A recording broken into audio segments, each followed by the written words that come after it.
with Tommy John men's and women's loungewear. Say goodbye to old stained sweatpants. Tommy John loungewear is luxuriously soft and guaranteed to fit perfectly, with the same level of comfort and innovation that goes into everything we make. Plus, our loungewear, pajamas, and underwear come in limited edition prints, perfect for gifting, but they sell out quick, so order soon. And there's no risk with Tommy John's best pair you'll ever wear or it's free guarantee. Shop Tommy John's extended Cyber Monday sale now to make sure your gifts arrive by the holidays. Go to TommyJohn.com/Fox News for 20% off site-wide. Get 20% off for a limited time only at TommyJohn.com/Fox News. See site for details. A sailing trip veers off course and lands 4 Americans in hot water. Just a mile and a half. Doesn't sound like much, but 4 Americans say they're being held like hostages in a bug-infested hotel room for sailing into British Virgin Island waters, breaking COVID-19 rules. Lynn Hines from South Carolina telling a local DC TV station they realized their mistake after sailing into forbidden seas on November 19th on their way to St. John. Customs agents stopping them, taking their passports, the boat's documentation, and charging them with trying to enter the country illegally, which carries 2 $10,000 fines. Her husband says the captain tried to pay the fine, but only had credit cards and officials want cash. The State Department says it's aware of the matter and is providing assistance to the foursome. CJ Papa, Fox News. In Holland, a law now in effect for the next 3 months to stop the spread of COVID-19. It requires people wear masks in public indoor areas, and masks are now mandatory in all schools except primary schools. Before the law, masks were only required on public transportation. The tech Anyone can publish on the internet, but not everyone is publishing material suited for online reading. According to the Yahoo Style Guide, it cautions that internet content has a few seconds, 3 or less, to encourage people to read more, to take action, or navigate to another one of your pages. So make it easy for readers to pick and choose. Isn't that the way you poke around online? Use short words, short sentences, short paragraphs, bulleted lists, and short pages. Front load what you write, putting the most important information at the beginning of headlines and paragraphs and sentences. Same goes for your keywords, what someone would likely type into the search box on Yahoo or Google. For more tips on communicating better online or in a job interview or everyday life, hit survivalspeech.com. I'm Holland Cook. We turn to Washington, D.C., where America's roommates are holding a rally as part of their new One Vote Doesn't Matter political action campaign. The rally, which drew thousands of roommates, ranging from the guy who keeps all of his groceries in his room to the guy whose name the lease is under, is just a part of a surging grassroots movement to spread the message that one person's vote can't make a difference if you really, really think about it. You know, this is like the most important election of our lifetime. We just want to get the word out that it's already been decided in some smoke-filled boardroom. You know, I pretty much minored in poli-sci, so I think I get this stuff. Joining us now is Jason Copeland at a rally in the nation's capital. Jason, how would you describe the energy there? Yeah, hi, Andrea. I'd say it's a definite chill vibe. I just saw the roommate whose only friend seems to be his younger brother and the guy who just has an air mattress in his room passing out flyers together. Now, the roommates do make some interesting points. The Electoral College it is weird. This is the Onion News Network.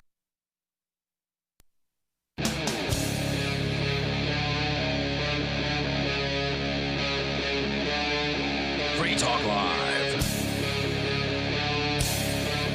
It is Free Talk Live, talk radio that you control, the only show where you can call in and talk about anything that's on your mind. That toll-free number is 855-450-3733. With you in the studio tonight, it's Aria. And it's Ian. And for those who missed the news, the PlayStation 5 and the Xbox, I don't even know what this one's called. Do you happen to know? I've lost track of all the Xbox things because they call it different names. They're not going in a sequential order. So there was like the Xbox, plain Xbox, and then there was, I think the 360 came after that. Yeah, the 360 was next, and then it was the One. The One. Okay, see, I couldn't remember the most recent one. Or as people like to call it, the X-Bone.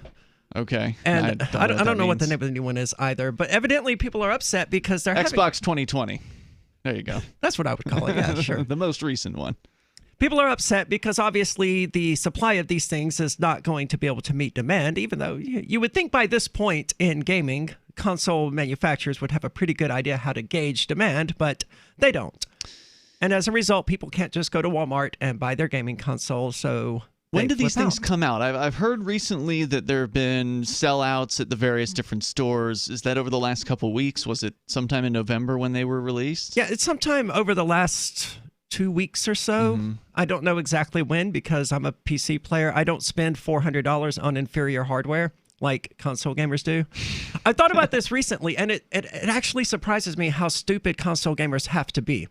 Think about it. That's not very nice. You have one dedicated thing. It can only do this one specific thing. Play games. Imagine that one specific thing designed to do that one specific thing is not the best at doing that one specific thing. Well, I mean, how could it be? The computers will eclipse it even if it was the best the moment that it came out. Personal computers would eclipse its power in minutes, later. I mean, there's always new processors and graphics cards coming out for PCs. But it's backwards, isn't it? I mean, the multifunction device is not supposed to be the best in any of these categories. The one that is dedicated to doing this one specific thing is supposed to be the best at doing it. I don't know, Arya. I mean, look, I'll say this as somebody who has had both PC gaming experiences for my entire, life, basically, and console gaming experiences to a lesser extent throughout most of my life. But you stopped around the Dreamcast era, right? No, I have a PlayStation 3. Okay. And I forget, I think I bought that like in 2008 or something. So I've had it more than a decade at this point. And I don't remember the last time I actually played a video game on the PlayStation 3. So when the PlayStation 4 came out, I'm thinking, well, it would have to be a really awesome game for me to want to go out and buy another one of these things. And Red Dead Redemption 2 was interesting to me, but I wasn't willing to go out and spend $400. It's also on PC. Yeah, it's also on PC, but I haven't bought it for PC either, just because I know I'm not going to have the time. I'm not going to be able to sink the time into it. I got, earlier this year, I got the XCOM game that they came out with, Chimera Squad, right? Earlier this year. I still haven't finished that game, so I haven't picked it up in 4 months or 5 months at this point. Well, you've been busy. So, video games just aren't a good way for me to spend any money, but just to defend the console gamers, there's something to be said for the simplicity of it, right? So you don't have to worry about graphics drivers and hardware incompatibilities or sound issues or whatever other problems might come up with a PC, because sometimes those things do happen.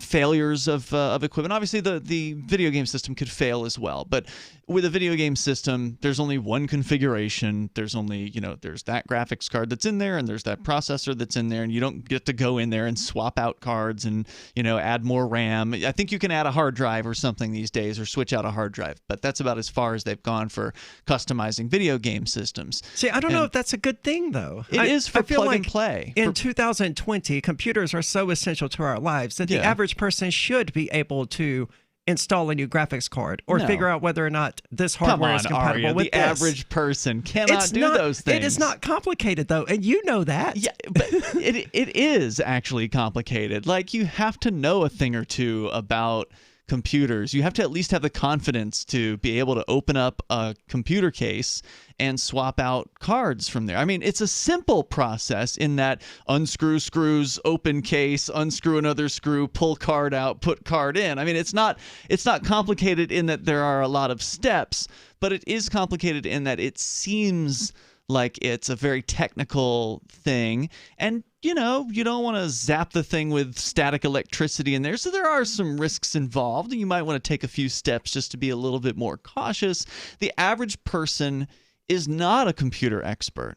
They're not, just because... No, but the average person should be capable of a few simple tasks, right? Among those is changing a tire. Press the on button, turn it off, unplug it, and plug it back in. That's about as much as you can expect from the average person as far as technical abilities is concerned. And changing a tire is a different story than... I mean, it's similar but different, right? Like, well, I mean, if you're going to drive a vehicle every day for your entire life, you should know how to do some basic things like change a tire, check your oil, right? You should. And if you're going to use a PC every day for the rest of your life, you should know how to do some basic things, like change out a GPU. Yeah, you're expecting too much. I always expect too much of people. Look, I'll admit, I have not ever myself changed a tire. Never done it. Okay. I theoretically know how to do it, I'm sure you could figure it out. But I've never actually done it. Okay, you just never needed to? I've never been in a situation where I've needed to do that. And so I don't have that experience. Okay. Well, you know how, I would imagine. In theory, I've seen it done. And you could also figure it. I'm confident you could figure out how to change a tire. Okay. I mean, I'm sure I could, but that's the thing. Like, I can figure out how to do a lot of things, but I don't, because I can just pay someone to do it. I can hire somebody to do it. And so, like, I could figure out how to do all that work that's being done on your house right now. Sure. But I have no experience at doing manual labor like that. So if I were to try to figure that stuff out, it would take me hundreds of hours of, trial and error and reading things about, have to research and watch YouTube videos and then try it out and fail likely a number of times. But wasn't there a dude who built an entire house just from watching YouTube I believe tutorials? That there would be. And I suspect he didn't have time to do anything else. Good point. So I'm your with you on average that. person is busy, right? Like everybody's busy, unless they're a welfare whore or something like that. Right. They probably have a job. They probably have a family to take care of. And they don't want to learn how the computer works. They just want to play a video game. Okay. I don't want to know how to change all the, I've done an oil change on my car. The last time I did an oil change on my car, I was a teenager, and my dad showed me how to do it on the truck that I owned at the time. And I hated it. Yeah, I've done one oil change, and I never intend to do another. I mean, it's so much easier just to pay someone else to do it. That's my point. Right. So other people feel the same way about going into their computer. I guess that's an explanation for it. I still don't think it's wise. I think it's... To buy a console? Is that what when you say you don't think it's wise? I don't think it's wise to be so ignorant of a device that you're constantly using that you don't know how to change out a component in it, I guess. I mean, I don't disagree with you. The consequences are so minor that it's not important. I mean, they can always just hire someone like me to come out and do it for them. I see where you're coming from, but on the other hand, I turn on the lights in my house every single day, and I do not have the ability to go in and do electrical work. No, but you can change a light bulb. Okay, yes. I think most people can change a light bulb. I wouldn't want the average person changing out their CPU either. Okay, because they're so likely to burn that out. Sure. But as far as like a graphics card or RAM? It's certainly easier to do a graphics card or RAM than it is to do a CPU. But for a lot of people, that all seems very technical. It all seems very overwhelming, and it seems kind of risky. I mean, if you're buying a newer graphics card, you may be spending upwards of $150 to $250 on the one I got that piece of equipment. Almost $400. Then you're going, up into the higher level stuff. But my point is, that's a big purchase for a lot of people, and they may not feel comfortable going in there and just, toying around with their computer and, feeling uncertain about that. So to take it back to console gaming, this is a plug and play thing for people. They just want to play a video game. They want to be able to plug the thing in, press the power button, put the disc in the drive, and then go. Well, some of them don't even have discs anymore. I know that. But my point is, that's what they want. They want simple. Yeah. They want it now. You don't get that with a computer. You got to do some configuring. Yeah, but that makes it so much more rewarding. We're going to tell you why console players are upset. 855-450-3733. Divvy's been a pretty good investment for Free Talk Live. Their ad campaign started in September 2019, and from mid-March to mid-July, the values soared by 10 times. It's not too late. Divvy's new wallet hasn't even released yet, and other things are happening that I can't even say on the radio. If you want to invest and potentially do well, go to DivvyProject.org. I can tell you that FTL is deepening its partnership with the guys from DivvyProject.org. Past performance is not an indication of future profit. DivvyProject.org. DIVI Project.org. Freedom! Freedom is the call of the untamed Scotsman and all others that want to feel the wind under their kilts. At Free Talk Live, we love the breezy, swinging feeling that only a kilt from Sport Kilt can give. We teamed up with Sport Kilt to let you experience their form of freedom at a discount. Go to kilts.freetalklive.com and see a picture of Richie and me in our kilts. And then head over to sportkilt.com. Get some stylish freedom for yourself and use code FTL for a 10% discount. Sportkilt.com. Bitcoin.com is the best source for learning about cryptocurrency. Go there now, click on Get Started at the top of the page. Once you do that, you'll find a cornucopia of information, neatly organized for your needs. If you're a knowledgeable crypto user, check out news.bitcoin.com where you can get the latest headlines. Bitcoin.com is your source for buying cryptocurrency, getting a wallet app, mining, trading, and all the latest cryptocurrency news, all on a slick and easy-to-use website. All put together by the best minds in the business to teach you about cryptocurrency. Bitcoin.com. Do you want more businesses accepting Bitcoin Cash and Dash? Now with AnyPay, you earn passive income for every purchase at those businesses. Finally, a financial incentive to spread Bitcoin Cash and Dash. You made it happen, so you receive the rewards. Download the AnyPay Cash Register app and add your cryptocurrency wallet addresses. Then install it at a real-life business and tell us what you did at AnyPayInc.com. AnyPayInc.com. Free Talk Live. Trisha, you deserve the forgiveness. Absolutely. I know that it feels like you've made some mistakes, and you know what? You have made mistakes. Now, it doesn't feel like in this. Who hasn't? Right. It doesn't make any sense for you to continue to beat yourself up. You're not going to get anything out of it. Nobody else is going to get anything out of it. That's but true. B, you would give the forgiveness to somebody else. You deserve that forgiveness for yourself. And only you can give it to yourself. I mean, and I think forgiveness is about moving on for yourself, being able to come to a position in your own mind where you're ready to just accept what went wrong and try your best to do better in the future. And find self-assess and find areas that you can improve. And I think, bringing forgiveness to the table for yourself is one of the most important things that you can do. Free Talk Live, 7 nights a week from 7 to 10 Eastern, live on the Liberty Radio Network at LRN.FM. If you want to know the latest about Free Talk Live before we go on the air, all you need to decide is how you want it delivered. It's your choice. Visit news.freetalklive.com to receive our usually weekly news updates by email. Plus, we have a Twitter account at twitter.freetalklive.com, and you can follow us on the decentralized Mastodon platform at toot.freetalklive.com. So please follow us at toot.freetalklive.com and sign up for our emails at news.freetalklive.com. Cell 411 is a free app for Android and iOS that replaces government-controlled 911. Cell 411 allows you to preset a group of friends or private organizations to show up at any emergency. Cell 411 is a nightmare for the state because it proves their so-called services aren't needed. Cell 411 has had thousands of installs, and of course it's covered by the BIPCOT no government license. Cell 411 because your friends won't shoot you when you're in trouble. Without the government, who would build the emergency services? You and Cell 411. Get it today at getcell411.com. Some of our live shows are streamed in HD on Twitch. Please follow and share at twitch.lrn.fm. That's twitch.lrn.fm.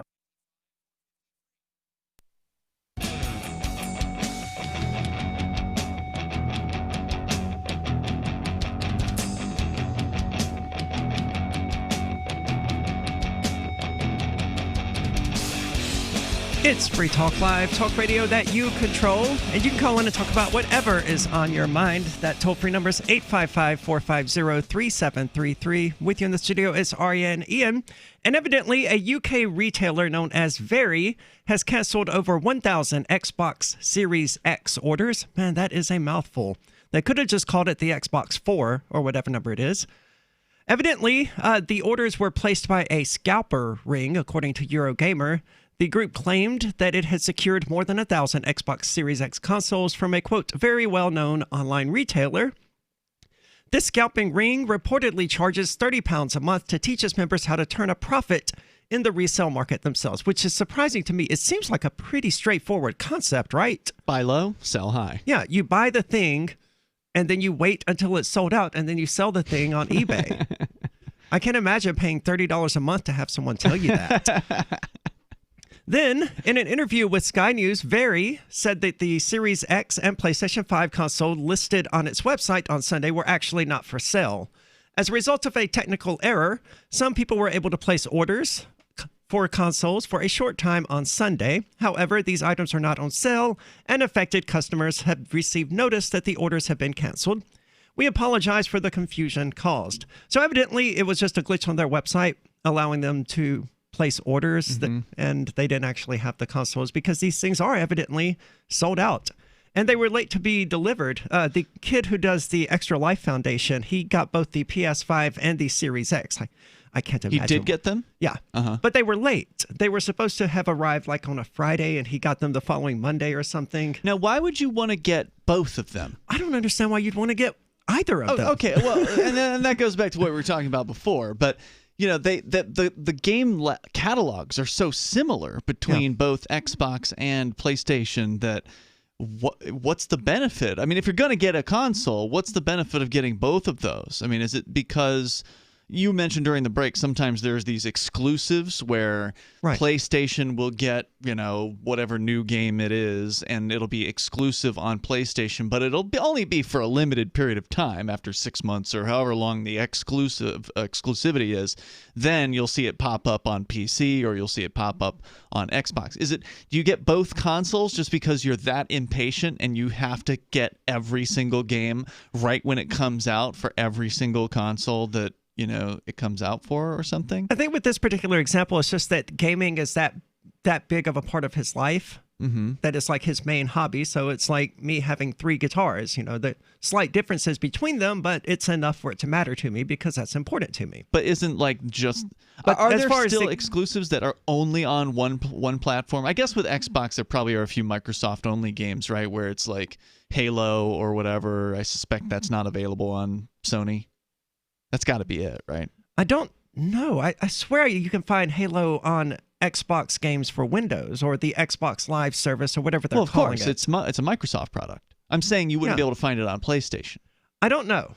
I've been out of consoles since like the PlayStation 3 era. The only console I think worth getting are the Nintendo ones, and that's because they actually do have a lot of exclusives. You're saying you can't get those on the PC, right? Those games, yeah. Which sucks because I would much rather just be able to.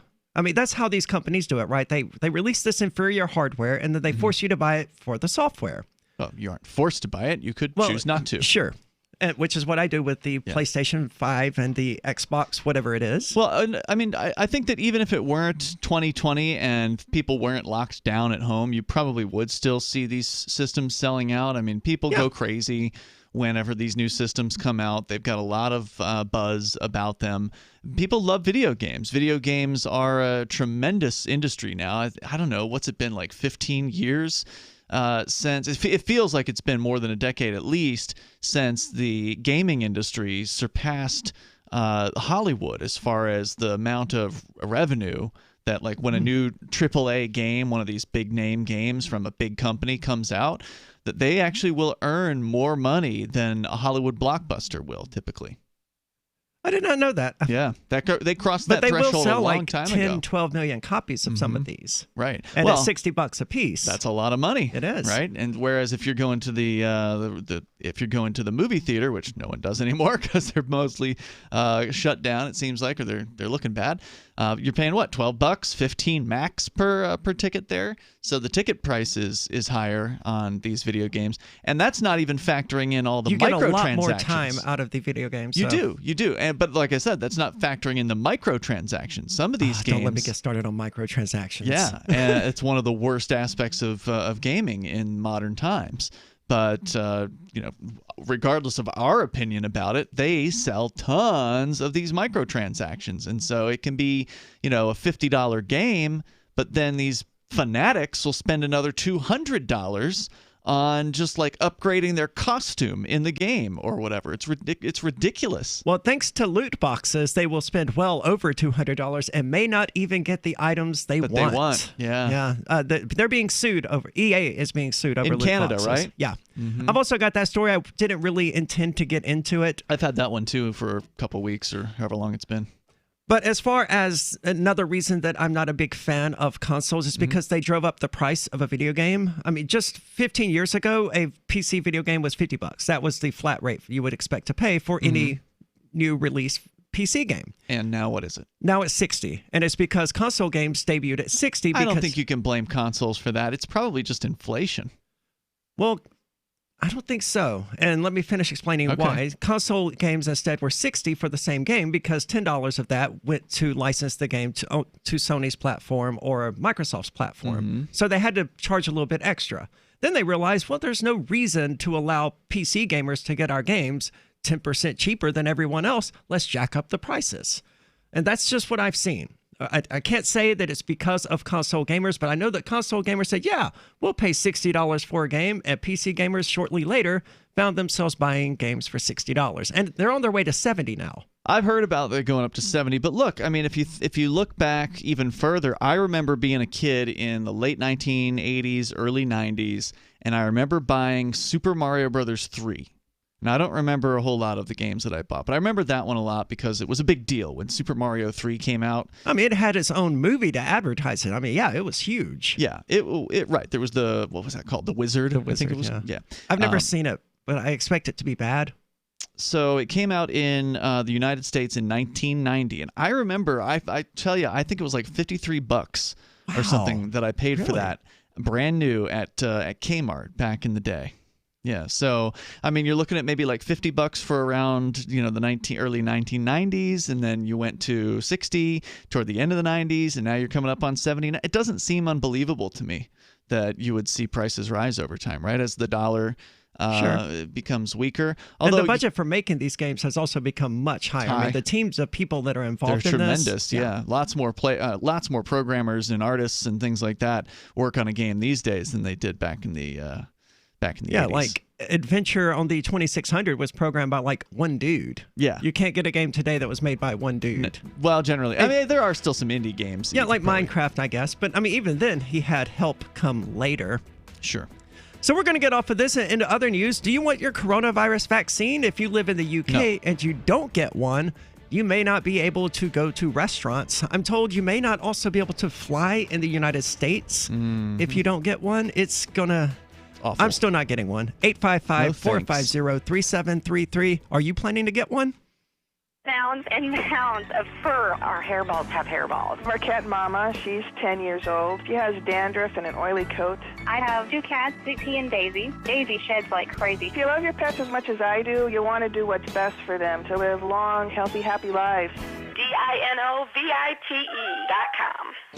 I just tried this wonderful Catalicious Dynavite for cats, and my cat has been on it for 2 weeks. She is not scratching anymore. She's not chewing anymore. It is just the best. I was thrilled when I heard Dynavite for cats was coming out because I'd seen the changes in my dog. To introduce my cats to Dynavite, I took the advice from Dynavite and put their food on top of just a scoop in the bowl, just to get them used to it, because I know if I even switch one little thing, they put their nose up to it. There was not one problem. Dynavite for life. You won't believe how happy your cat will be. DINOVITE.com.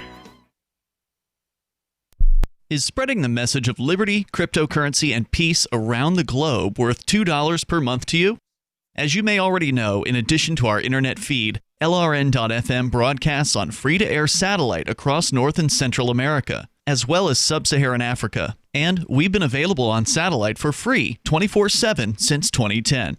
The LRN.FM free-to-air satellite signal is reaching some of the most oppressive regimes in the world, and there's no doubt our ideas are making an impact. You can learn more about the channel's impact by watching the 3-minute video at fund.lrn.fm. If you'd like to help free minds globally with our ideas of liberty, cryptocurrency, and peace, you can donate as little as $2 per month via fund.lrn.fm. You can help us continue and expand our satellite broadcast to multiple continents. Visit fund.lrn.fm today, and thank you for your help. Don't forget to share the link on social media. That's fund.lrn.fm. Are you a cryptocurrency advocate? The Crypto Tip is the ideal outreach tool to help new people discover cryptocurrency. It's a printable business card-sized tip that you can give to service providers, preferably in addition to a good cash tip. When the server scans the QR code, it'll bring up an explanation of cryptocurrency, how to install a wallet, and allow them to claim the tip. If they don't claim the crypto, you get your tip refunded to you after a time period you specify. Plus, if they do claim the tip, you get an email alert. Create as many tips as you want at cryptotip.org. That's cryptotip.org. The LRN.FM social media channels have been revamped. We've eliminated Facebook and focused on other platforms like Twitter and Mastodon, the decentralized alternative to Twitter. On our accounts, you'll find posts from multiple LRN.FM show hosts together in one place. Follow us on Twitter at twitter.lrn.fm, or better yet, move to the decentralized Mastodon social media platform at toot.lrn.fm, toot.lrn.fm. I think you'll like it. I've been told no in many different ways. I give you an order and you're going to obey it. George, you can go this way. You can do that and you have to leave here. You cannot bring signs into the rally. Walk with me. Well, I'm comfortable here, actually. Whoa, hey, who do you think Excuse me. There is no video and audio allowed in this office. No, I have work today. You ain't going to make it. Wait on account. Now. Wait a minute. Whoa. Hey! Oh my God! Unbelievable! Why are you running from me? Because you're scared me. What am I being detained for? You're being served. What is this? You're being served. What is this? Bureaucrats have a funny way of telling people no. That's the sound of the men working on the chain. Derek J's Victimless Crime Spree. Watch it for free and order the Director's Cut DVD at victimlesscrimespree.com. Love what we do? Please help support our international satellite channels at patreon.lrn.fm. That's patreon.lrn.fm.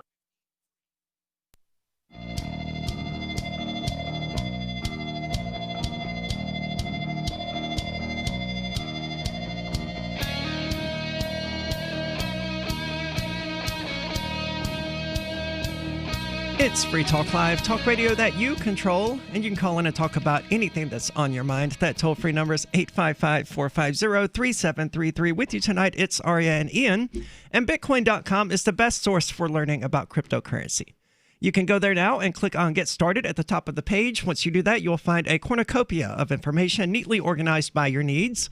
So there's no longer an excuse to ignore this important world-changing information. If you are a knowledgeable crypto user, check out news.bitcoin.com, where you can get the latest headlines of all the news relevant to you, because Bitcoin.com is your source for buying cryptocurrency, getting a wallet, mining, trading, and all the latest cryptocurrency news, all on a sleek and easy-to-use website, Bitcoin.com. Now is a really good time to learn about Bitcoin. My sister took my advice and bought some Bitcoin recently. I was very pleased. I mean, was she it did before the all-time high? Yes. Okay. She got it Saturday. Well, I'm not declaring it an all-time high until it hits 20 grand. The mainstream media certainly has. Which isn't bad for the fact that it may actually hit an all-time high because of that. But I'm saying 20,000 is the all-time high, because I don't know how close it got to 20,000. It depends on which exchange you look at. Yeah. But I'm patient and I'm just waiting. I expect it to get much higher. I think we're going to be looking back at this in 6 months going, 9,800 was 19,800. What a steal that would have been to buy Bitcoin. So moving on with gaming news, evidently, you found something related to what we were just discussing, arguing that the price of video games should actually be lower, correct? Well, you were saying that you thought it was the console's fault that PC games have been going up in price, and I just sort of made the argument off the top of my head that it was actually probably had more to do with inflation than anything else, given that the price of games, sort of normal prices, seems to have gone up over time, at least in my recollection. Well, I think certain trends begin in places and then they spread to other places. I think that's a better way for me to put it. The trend of $60 games began on console and then it spread to PC, just like the trend of microtransactions began on mobile games, and spread to console and PC. Yeah, I mean, I can't say I know everything that goes into what a game's price is, but I imagine at least, because there's two different ways games are distributed these days. There's physical copies, on a Blu-ray disc or something, and then there's just digital delivery. Right. And of course, that doesn't have any of the costs of distribution involved. So with a physical disc, you got to pay the manufacturer, you got to pay the truckers that move the product, you got to pay the wholesalers, you got to pay the retail. Everybody's got to get their cut. Right. So yeah, it would seem like you and I've never actually looked at this, but I imagine that if you went and you bought a brand new game for the new PlayStation 4. online, and you're probably going to pay the same price as you would pay at the store for a physical copy. Is that generally true? Do you know that? Or is it cheaper? In my experience with the Nintendo Switch, it is true. I mean, same price. Yes. Yeah.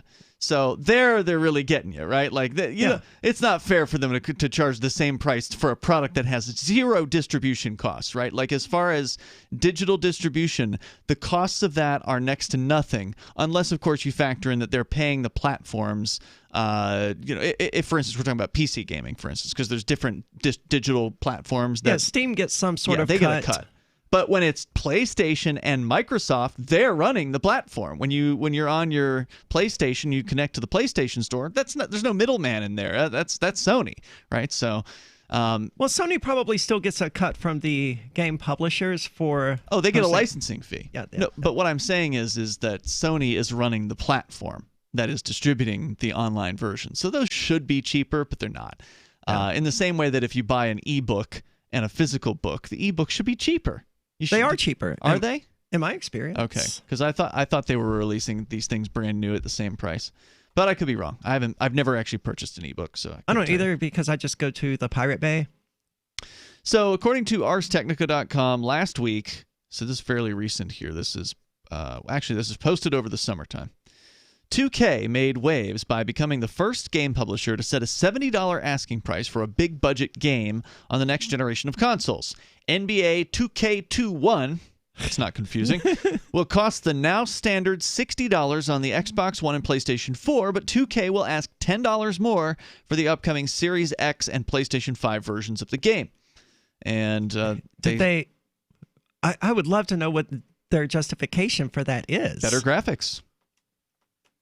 I don't know what. There's probably some other stupid crap like you get a special uniform or they probably threw some stuff in there. But remember, there was the time when PlayStation 4 was coming out that some games were coming out for both PlayStation 3 and PlayStation 4. Yeah. And the only difference would be the graphical capabilities. That's the only. Yeah, but they didn't cost more on the newer console. I don't remember. Maybe they did. Maybe they didn't. It remains to be seen if other publishers will follow 2K's lead and make $70 a new de facto standard for big-budget console game pricing. But while $70 would match the high watermark for nominal game pricing, it wouldn't be a historically high asking price in terms of actual value. Thanks to inflation and changes in game distribution, in fact, the current ceiling for game prices has never been lower. To measure how the actual asking price for console games has changed over time, we relied primarily on scanned catalogs and retail advertising flyers that we found online. So they went back in time and they looked, at old advertisements from the 1980s and 70s and 90s and such. They said, while this information was easier to find for some years than others, we were still able to gather data for 20 distinct years across the last 4 decades.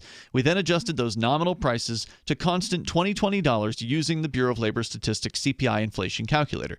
So they're using the government's official numbers for inflation, which we all know are not correct. Low ball, right? Yeah. Like the actual inflation is probably higher than that, but nonetheless, they did take that into account, so that's good. To avoid the influence of low-priced bargain bin games or retailer discounts, we focused on the highest asking prices for individual games that we could find in each year. But to avoid undue skewing from outliers like the $100 Genesis version of Virtual Racing, we averaged the highest top-level asking price we could find for a basket of games representing up to 8 different genres. So for NES prices in 1988, the $49.99 top asking price for Blades of Steel in the sports slot was partially balanced out by the $34.99 top asking price for The Karate Kid in the Fighting Brawler slot. So the resulting data is a little noisy from year to year, depending on which specific games were included on extant advertisements that we could track down. Over time, though, the pricing trends are still pretty easy to spot. While nominal cartridge game prices in the early 80s topped out at $30 to $40, inflation makes that the equivalent of $80 to $100 per game these days. Wow. So if you had purchased a Atari 2600 game or whatever in the early 1980s at $30 to $40, that was the equivalent of paying upwards of $100 for a game today.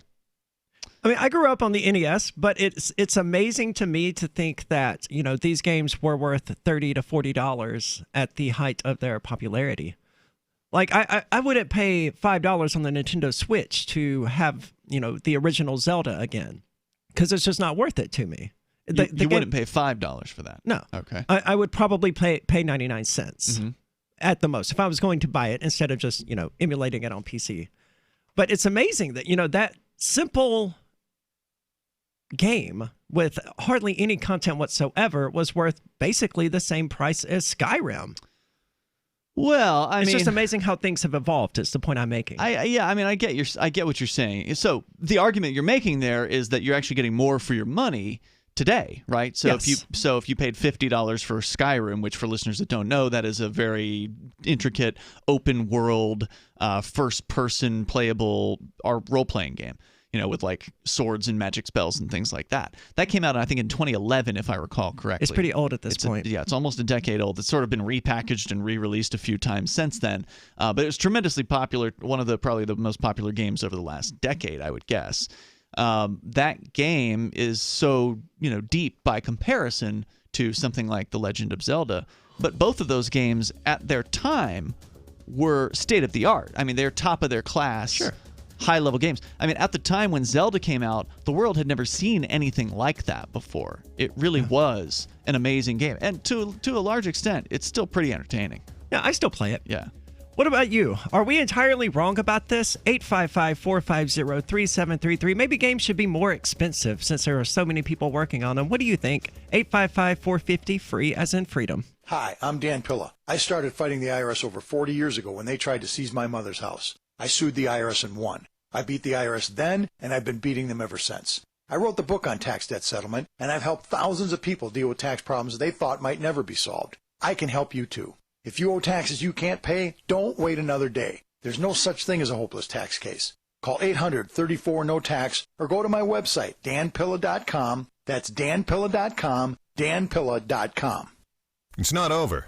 Sadly, our nation is going through tough times again, with no end in sight. And nobody knows what might happen next year. That's why it's a good idea to plan ahead so you aren't caught off guard. Nothing's more important than having enough food to eat, and we're here to help. We're My Patriot Supply, America's leading emergency preparedness company. We provide long-term emergency food that lasts up to 25 years in storage. When grocery stores run empty or disasters strike, our foods will be there when you need it most. Act now and secure at least a 4-week emergency food kit full of tasty meals that provide 2,000 calories a day. We have dozens of emergency food storage kits to choose from. When the government tells you not to go out, you can have the peace of mind that comes from being prepared. When you order from MyPatriotSupply.com, your food will arrive discreetly at your doorstep in no time. Prepare today. Time is short. MyPatriotSupply.com. That's MyPatriotSupply.com. What if you could cut your heating bills this winter with your existing wood-burning fireplace and not spend thousands doing it? You can with Great Wall of Fire fireplace grates. Our U.S. patented made-in-America Wall of Fire grates increase fireplace efficiency, eliminate fireplace smoke problems, and come with a 30-day money-back guarantee. See our grates in action and get free shipping from walloffire.com or call 800-274-7364. Fireplace heat without fireplace smoke. walloffire.com. On Free Talk Live, we're bringing people to the ideas of liberty every day. From wrestling superstars like Glenn Jacobs. You guys really are having an impact, I believe. Like I said, a lot of where I am now is due to listening to Free Talk Live. You changed my mind on some very important issues years ago. To random people tuning in on the radio. I was kind of stuck in the left-right paradigm. I heard your show by chance on a Saturday night.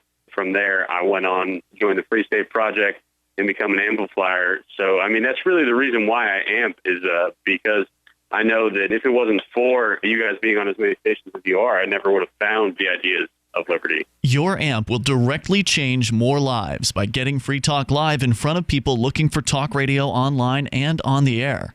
When you amp Free Talk Live, you get perks like access to the AMP-only Facebook group and AMP podcast. Visit amp.freetalklive.com. There are lots of ways to listen to Free Talk Live. Our podcast has been around since podcasts began, and now the FTL feed is loaded with content besides our full show archives. Did you know that we make it easy for you to customize your podcast subscriptions? We have different feeds, one that includes only our full shows, one with just the Daily Digest, and our main feed that includes everything. You decide what you listen to. It's quick and easy to customize your feeds at feeds.freetalklive.com. That's feeds.freetalklive.com. Look, I'm sorry, but you're in for a world of pain if you use Koinomi. The reason is their wallet doesn't support payments. The solution is simple. Let them hear your voice. Message Koinomi on Twitter, it takes 5 seconds, and tell them AnyPay sent you, because they're on the fence right now, and your voice will prove that people care about using Bitcoin for payments.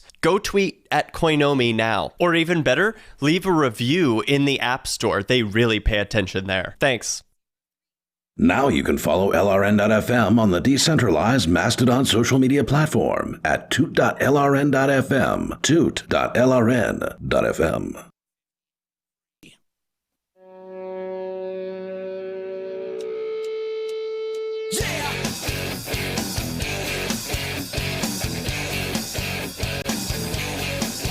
It's Free Talk Live, talk radio that you control. The only show where you can call in and talk about anything that's on your mind, unless you're James from Arizona and I don't feel like dealing with you because you have nothing worthwhile to say. If you're not James from Arizona, 855-450-3733 is the toll-free call-in line. 855-450-FREE as in free of James from Arizona tonight. With you tonight, it's Aria. And it's Ian. And we're talking about video games, specifically right now, video game prices, because there's rumors of them going up to $70 as a baseline. And not just rumors, some of them did. Yeah, game publishers are so greedy that I'm surprised they haven't done it already. I mean, they will. What irritates me about season passes isn't just their existence. Now, a season pass is you pay like $30 and you get the next 6 months of downloadable content planned for the game for free, except then there's a... Hold on, is that $30 on top of the $50 or $60 for the game? Of course. Okay. And then, of course, you don't get all DLC. They still release premium DLC that isn't included in the season pass. Yeah. So given how greedy these publishers are, I have no expectation that the games are going to be $100 within a few more years. Because I mean, they're all right. I mean, if you're factoring in the season pass, you're already up to $100. I mean, if you pay $70 for the game itself, and then another $30 for the season pass, there you're at $100 there, and that doesn't even include the other downloadable crap. You know, I'm glad you brought up the downloadable content. That was something that I noticed years ago, and I'm like, I don't like this trend. Yeah, I like the idea. I mean, what people call downloadable content, we used to call content patches. Now we have to pay for them. And I still like the idea of, breathing new life into a game that you like. Sure, there's nothing wrong inherently with that idea, but if it's... Or we call them expansion packs. Yeah, I mean, it's one thing if the game comes out and it's complete and like it's a good experience, and you don't feel like you have to go and get the downloadable content or the expansion pack or whatever.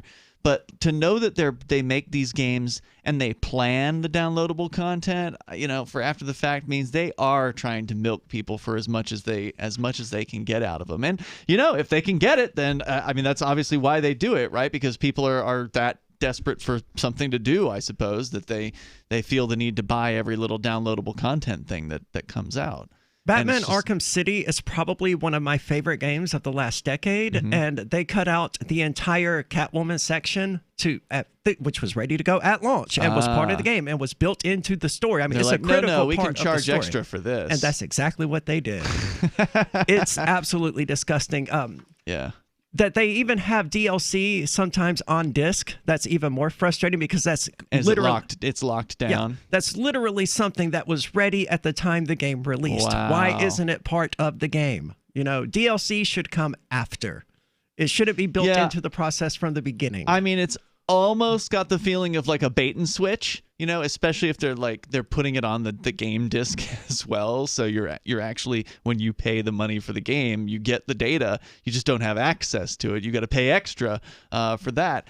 And it's too bad. I mean, I hope that there are still some games that come out that don't go this direction, that you just pay for the game and you get the game and that's it.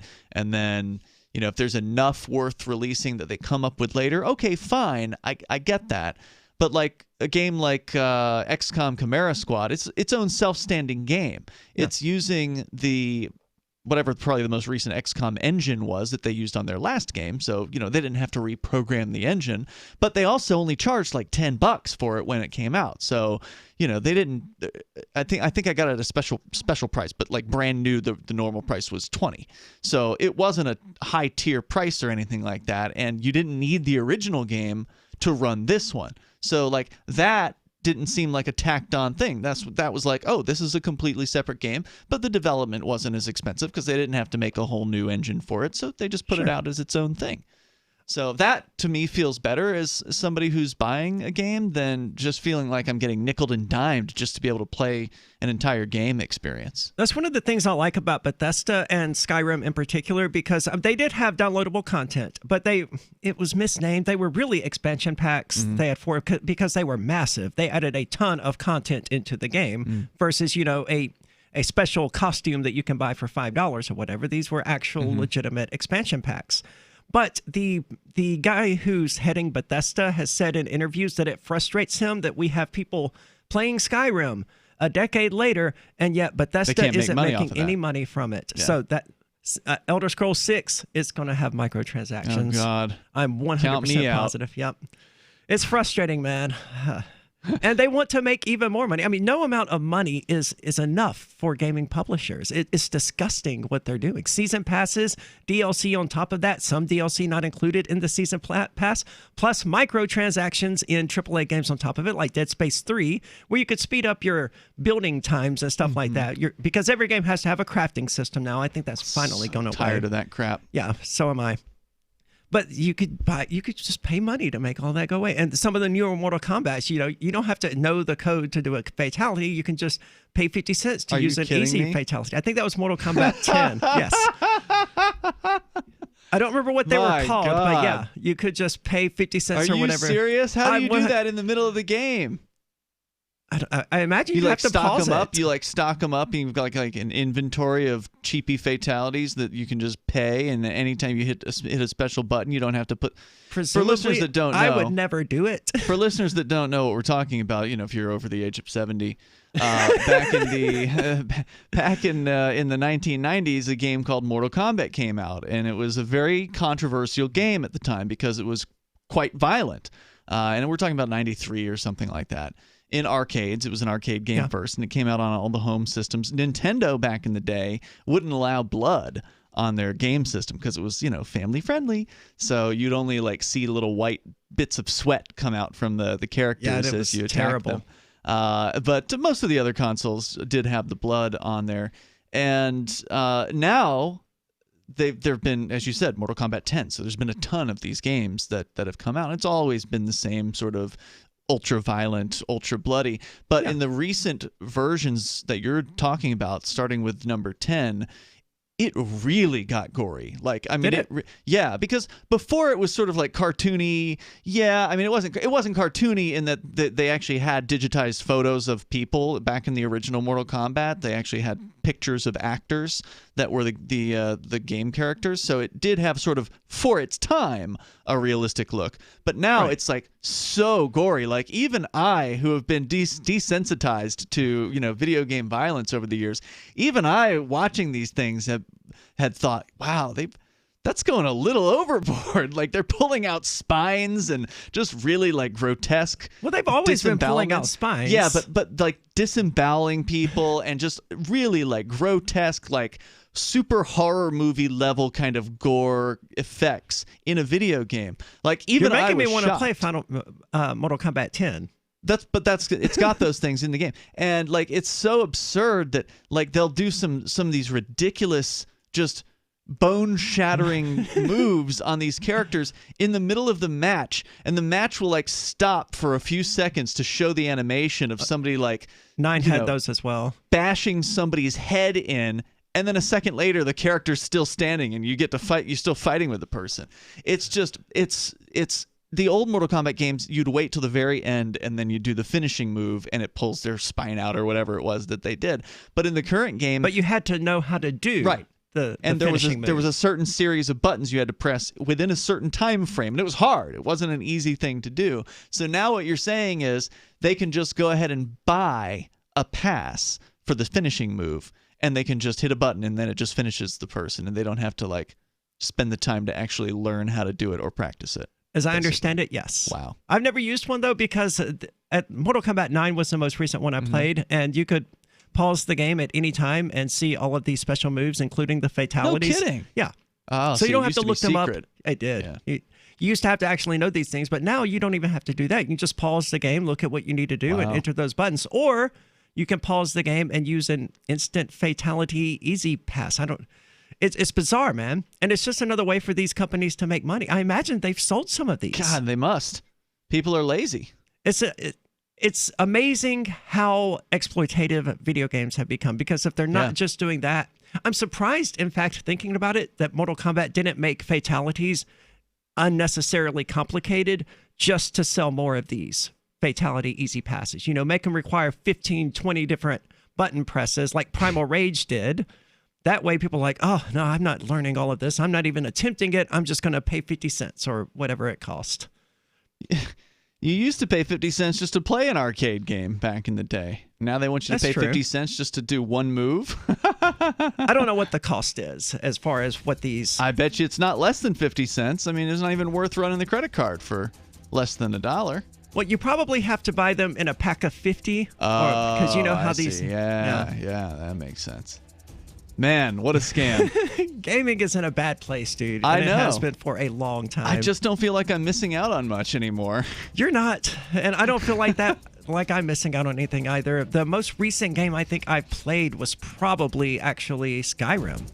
Having taken her father's throne, Sarah Calhoun has fallen out with one of her best allies, and her brother Nathaniel heads into Imperial Philadelphia with a reckless plan. Her uncle Thomas, armed with new powers and new allies, aims to remove Sarah from her throne and from the world of the living. To survive, and to gain the strength she needs to fight an impossible war, Sarah must unite the Mound Builder Kings to enact an ancient rite that will propel her beyond mortality. Servant Daughter by T.J. Butler is the newest entry in the Dragon Award-winning Witchy War series from Bain Books at BainBooks.com. Every year, over 1 million fires burn in America. Fortunately, firefighters are on the job, saving life and property, and you can be a part of it. 7 out of 10 firefighters and emergency responders are volunteers. There's no typical firefighter. Anyone can volunteer to serve their community. Volunteering as a first responder is really about having the heart and drive to make a difference where it's needed most. Your community needs you. Are you ready to answer the call? Learn more and find local volunteer opportunities at makemeafirefighter.org. How many lawyers does it take to change a light bulb? None. They'd rather keep their clients in the dark. There are too many lawyer jokes to count. However, there are some lawyers with more noble intentions. At the Institute for Justice, we bring the light to our clients. We are a non-profit public interest law firm with clear values and principles. At IJ, we fight for those whose most basic rights are denied by the government. Visit our website today at ij.org. What if you want to hear the latest episode of Free Talk Live, but all you have is your phone, you forgot to download our archive, and you have no data connection? You can call our Listen line at 641-793-0191. That's a long-distance number, so you may incur charges. If not, listen as long as you want. 641-793-0191. The Free Talk Live Listen line, 641-793-0191. You're listening to the live edition of Free Talk Live. Hour number 2 is next after the news here on the Liberty Radio Network at LRN.FM. The recommendation is in. I'm Lisa Lacera, Fox News. A CDC advisory panel on COVID-19 votes on who it thinks should get the vaccine first. The voting members of the Advisory Committee on Immunization Practices decided to recommend healthcare workers and long-term care facility residents get the first of the vaccine to be distributed. Committee Chair Dr. Jose Romero announced the tally. 13 in the affirmative and 1 no. The vote followed public comment, some applauding the process, others calling it too quick and not thorough enough. Currently, 2 vaccines are awaiting emergency use approval from the federal government. Gernal Scott, Fox News. There are competing proposals now on Capitol Hill for coronavirus relief, with Senate Majority Leader Mitch McConnell proposing a much smaller package than the $900 billion bipartisan one that was outlined earlier today. But McConnell says he's focused on one the president will sign. President-elect Joe Biden has formally announced the nominations for members of his economic team, including former Fed Chair Janet Yellen for Treasury Secretary and Cecilia Rouse, who would serve as chair of the Council of Economic Advisors if confirmed. With this team and others, we'll add in the weeks ahead that we're going to create a recovery for everybody, for all. We're going to get this economy moving again. Biden made the promise that his team would be there for the American people. The top elections official in Georgia calling on President Trump to rein in his supporters as some election workers, including the Secretary of State, are being threatened. It has to stop. Gabriel Sterling oversaw the implementation of the state's new voting system. He says his anger reached a boiling point when he learned a 20-year-old contract worker had a noose placed outside his home. America is listening to Fox News. If you're a business owner, you don't need us to tell you that running a business is tough, but you might be making it harder on yourself than necessary. Don't let QuickBooks and spreadsheets slow you down anymore. It's time to upgrade to NetSuite. Stop paying for multiple systems that don't give you the information you need when you need it.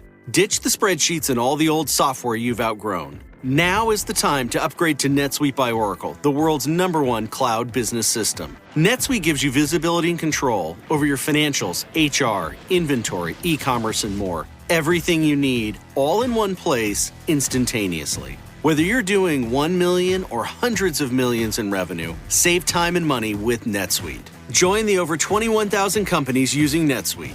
Let NetSuite show you how they'll benefit your business with a free product tour at netsuite.com/Fox. Schedule your free product tour right now at netsuite.com/Fox. netsuite.com/Fox. Health officials in Wisconsin are trying to determine the cause of death of a high school student who reportedly died of complications from COVID-19. A Madison high school student has died from what district officials describe as unconfirmed complications from coronavirus. 16-year-old Isai Morocho's father telling Me Wisconsin Latinos that he took his son to the hospital over Thanksgiving after he became sick and where a coronavirus test came back negative. He looked fine. The only thing he had was a lot of vomit and diarrhea, so we didn't get that worried. We're told a toxicology report later showed that Isai died of coronavirus-related pneumonia, though pediatric doctors at Children's Wisconsin says the virus in children remains very mild. If confirmed, it would be the first pediatric coronavirus death in the state. Jeff Manasso, Fox News. Fed Chair Jerome Powell and Treasury Secretary Steve Mnuchin appeared before Senate panels today where they were questioned about the economic response to the pandemic. Powell says I'm grateful to have heard from some of our satellite listeners recently. I appreciate knowing that people are out there who like what we do and are willing to support it financially. LRN.FM's free-to-air satellite feeds blanket most of 2 continents. It was my goal to put our channel there so people without internet could receive our programs and feed pirate radio stations. We started a fundraiser on Patreon a few years ago to back the satellite channels. I recently announced that I was considering canceling the feeds, and donations increased from 15 to 20% of our costs, which are around $1,000 per month. That's a good start, and to incentivize more contributions, the Shire Free Church will be matching every dollar. Can we reach $500 per month? With your help, we can. You can join our satellite fundraiser for just $2 a month at fund.lrn.fm.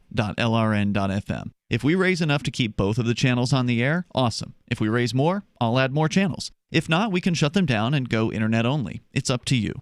Thank you for your support. fund.lrn.fm.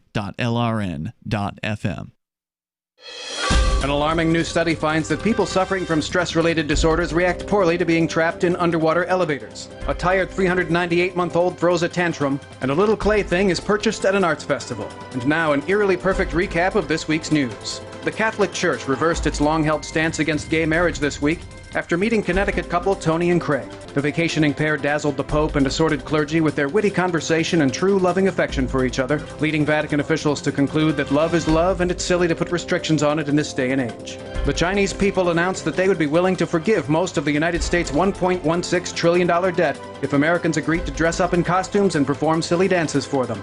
Chinese officials encouraged U.S. citizens to wear sequined vests and prance around while slapping their big fat American tummies, promising that the more humiliating the performance, the more debt will be erased. In sports, NASCAR fans are deeply puzzled by a mysterious black family seen attending multiple races. This is the Onion News Network.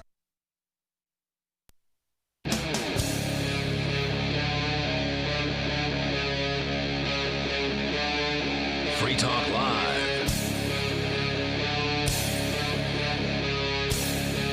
It's Free Talk Live, talk radio that you control. You can call in to talk about anything that's on your mind. 855-450-FREE, as in freedom. With you tonight, it's Aria and Ian, and we're actually talking about video games here, which is funny because neither of us has really played a video game in several months.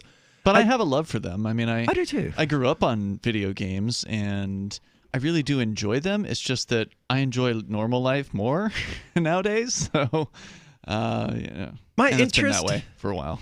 It's not that my interest in video games has declined, but my willingness to play video games has declined over the last decade or so. Like, when I was in college, I would gladly spend, 6 hours a night playing video games. But now I don't spend 6 hours in a month playing video games. I think the last time I did was during the summer when I didn't have to do a whole lot of work. Yeah. Because, the college kids were gone, so there was nothing for us to do, and I took some time off. Sure. But I did forget about those. The most recent game I played was, in fact, Resident Evil 3. I can't believe I forgot about it. I've played it a lot over the summer, as well as Resident Evil 2. They didn't have a lot of DLC for them, which is surprising because apparently some critical part of the content was cut from the original Resident Evil 3 and not included in the remake. This is a remake. Okay, yeah. And apparently people expected them to add that in the form of DLC, and Capcom never did. Good on them for that. Mm-hmm. Capcom is not overbearing in its DLC, and there were no microtransactions or any of that nonsense in these games. Yeah, I mean, not every game is coming out with these microtransactions because I think there has been some pushback by people against them, and that's a good thing. I'm glad to see that happening. It is. Because it's tiring to see all that crap. Let's go to the phones. We've got Ingrid calling from Maryland. Ingrid, you're on Free Talk Live. Hey. Hey, what's on your mind? Ian and Aria. Hi, Ingrid. What's up? I got an old school story about Ron Paul for you guys. Old school. All right. Yes. So remember when Ron Paul ran for president? It wasn't the first time, but when he really got the numbers. I think 2008 was his best. That was his big year for sure, and then 2012 was also big too. Yeah, I was in my late 20s. Mm-hmm. And I was in charge because McCain won the Republican nomination. So Ron Paul set up an alternative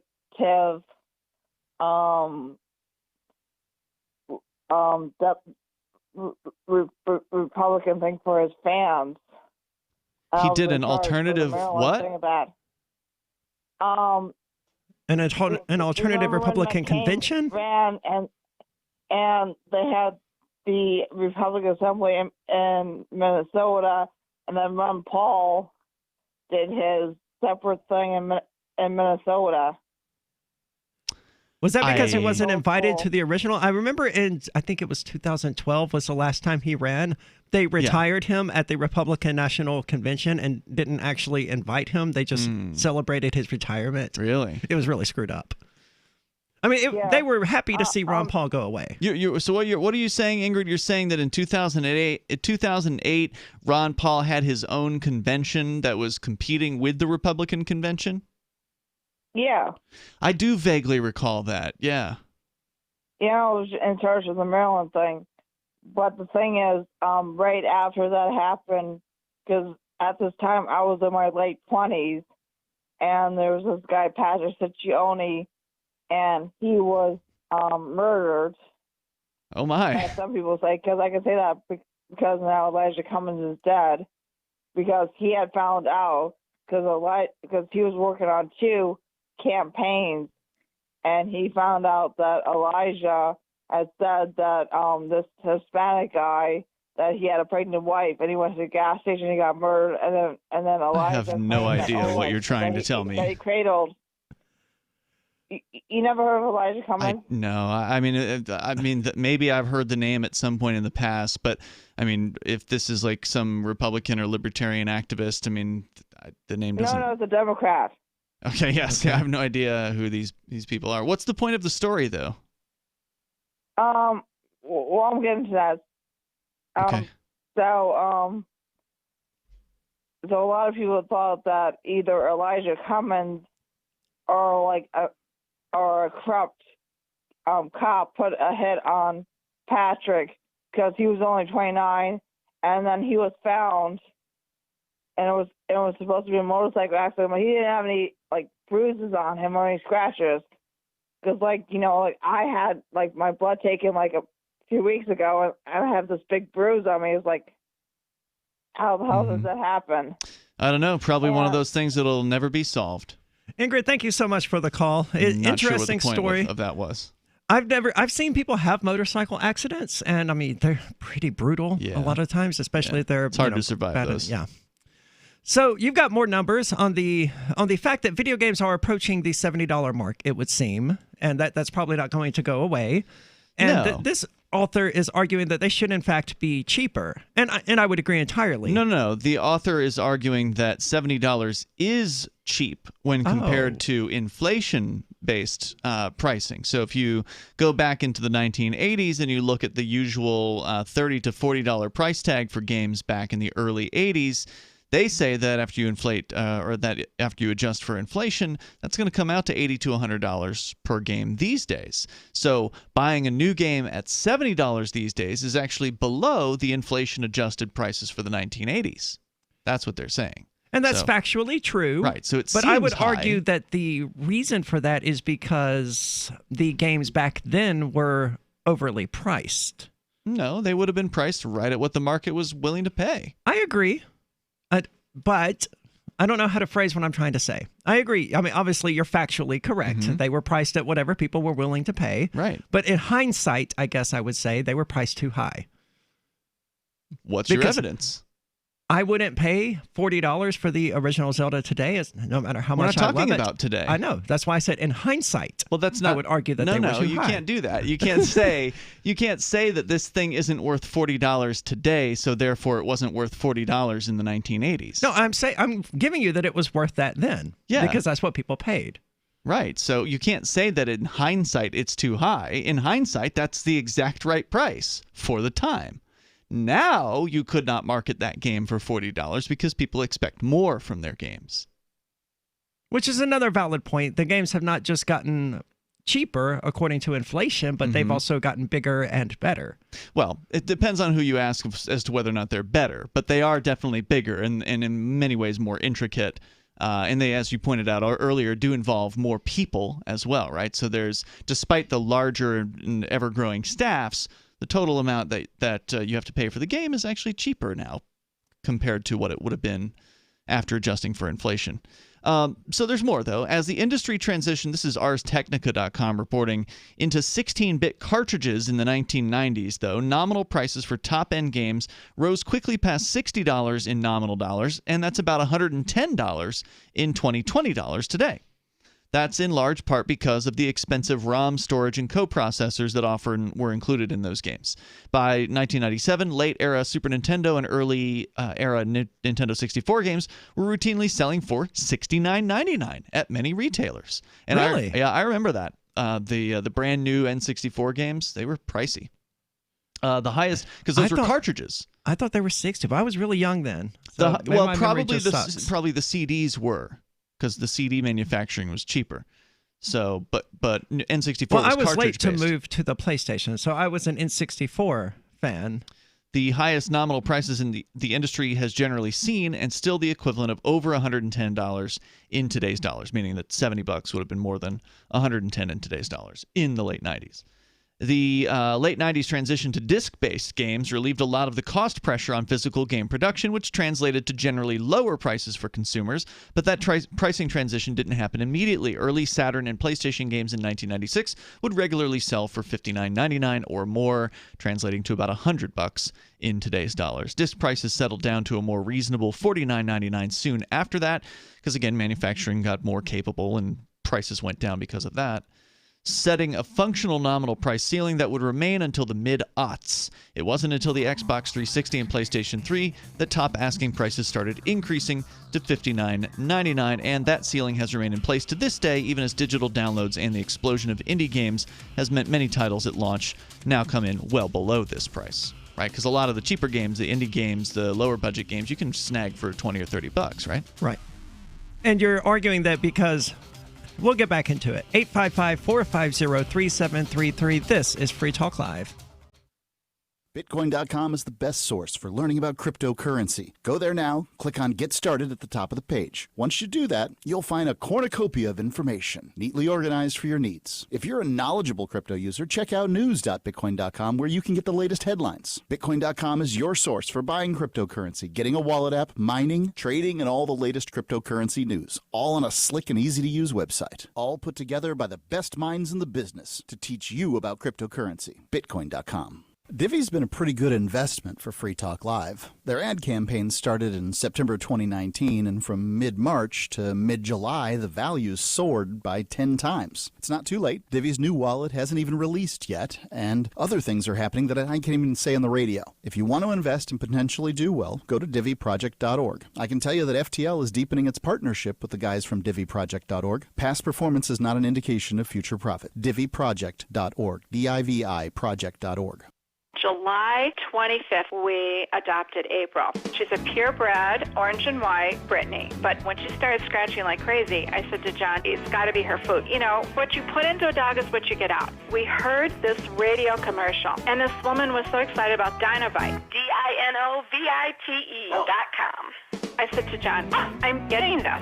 So the Dinovite comes, and I thought, a light bulb moment. She loves her dog food. She always leaves a little bit in her bowl. So we added a huge scoop of Dinovite in it, and then we swished it around like gravy. She dove into that bowl. She licked it clean. She loved it. So that's been the routine. April gets Dinovite for dessert. Her coat is now soft. It's silky. Dinovite is nutrition. She even walks like a little princess. You won't believe how happy your dog will be. On Dinovite, she's Little Miss Hollywood. DINOVITE.com. The Free State Project has reached its goal of 20,000 liberty lovers who've pledged to move to New Hampshire and get active to achieve liberty in our lifetime. Perhaps you're trying to figure out what part of New Hampshire should be your destination. If so, consider Keene. You'll find more than 150 reasons to move to Keene at move.freekeene.com. Keene is famous for its historic, publicity-generating activism, as well as being the liberty media capital of the world. It's home to freekeene.com, New Hampshire's destination for liberty activism, news, and opinion. For years, we've been compiling over 150 reasons to move to Keene at move.freekeene.com, where you'll learn about some of what's happening here and what makes Keene a great place to live. If you love liberty, you'll probably enjoy anywhere you end up in the Shire. But do your due diligence first. Please visit move.freekeene.com for the full list of over 150 reasons to move to Keene. That's move.freekeene.com. Tired of cancel culture? Sick of mega tech corporations holding an axe over your head? Join the LRN.FM Matrix chat server. It's self-hosted, so no one else can tell us what to do or say. Don't like the existing channels? You can make your own. You can even connect into some of our channels from other Matrix servers. It's federated. For the full LRN.FM Matrix experience, though, you should join our server via the step-by-step instructions at chat.lrn.fm. Chat.lrn.fm. Bitcoin.com has launched a trading platform at local.bitcoin.com, allowing you to buy or sell Bitcoin Cash via dozens of payment methods like PayPal, Venmo, bank deposit, remittances, or meeting in person with cash. There are no ID requirements to sign up for and use the site, and all communications between buyers and sellers are encrypted. Finally, a global trading platform that respects your privacy. Visit local.bitcoin.com to get started trading Bitcoin Cash. local.bitcoin.com. This is the Liberty Radio Network, broadcasting the latest liberty-oriented audio content 24 hours a day at LRN.FM.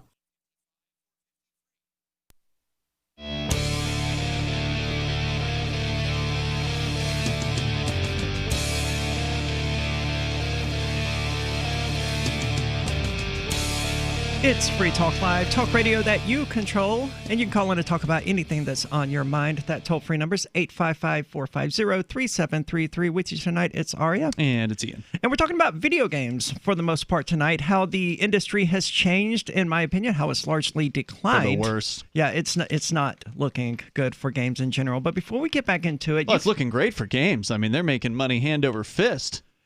It's just not looking good from my perspective. I'm not that interested in microtransactions and endless downloadable content and constantly having to pay more and more and more just to have the same, to continue with the same game. I would agree. But before we get too deeply into it, you've heard us talk about Divi here on Free Talk Live, and maybe you've wanted to set up one of their master nodes or stake Divi so that you can start earning Divi right now. Ian has actually set up a master node. He said it was super easy and that staking Divi was even easier. We're not investment advisors here on Free Talk Live, but we think you'll be impressed with your earning potential with Divi as compared to traditional investment vehicles. Go to diviproject.org and get started. You can get Divi at several exchanges or directly from the Divi team if you don't want to adjust the prices when you buy it. Need help? Well, they have a link to their Telegram channel right on the front page at diviproject.org, diviproject.org. And you were just making a point. Can you run it by me again? Because I talked about Divi and forgot what I was actually going to respond with. Well, in the last segment, we were talking about the prices of gaming. Was it that point that you were talking about? Yes, I remember. Now, thank you. So I have a system mostly for buying games where I won't buy them. I will just pirate them until the game is complete, at which point I will buy it. Usually this the collector's edition where it has all the DLC. Yes, this is what I did with Skyrim. I'd been playing Skyrim for like 6 years before they released the Legendary Edition that was actually complete. Right. And I got it for $40 on Steam, which is what I would expect to pay for a full-length game. Yeah, that's what I was going to suggest to people earlier when we were talking about these DLC, this endless DLC. It just keeps on coming. At some point, they sort of stop with the DLC and they collect it all together in the, what do they call it? The Game of the Year Edition or the Collector's Edition or whatever, and then they slap it all into the same disc. And then you can usually get it for about the same price as when the game came out brand new, but it's got all the stuff in it. So for those who are willing to wait, or as you said, pirate the game, which, that takes a little bit more technical know-how, and it can be a little janky sometimes. It can. And sometimes it takes months for a crack to come out. So you can't always do this. Like Rise of the Tomb Raider, I think, it may not be cracked to this day. Really? That's unusual. I don't recall. A crap game. Usually the crack groups have the crack out right out the gate. I mean, it was like fast. A month into it. That was the last time I looked. A month after its release, and they were expecting another 6 to 8 months because they were having a hard time cracking. I think it was Denuvo 3 or something. Well, of course, console gamers don't get those things at all. So if you're a console gamer and you want to avoid the DLC charges, then just wait a year and then get the Game of the Year edition or the but see, FOMO, fear of missing out. They can't wait. Well, yeah, that's why people buy things brand new. That's why, they pay the most. The Dawn Guard and Dragonborn expansions for Skyrim released it, I think it was $30 for retail. Jesus.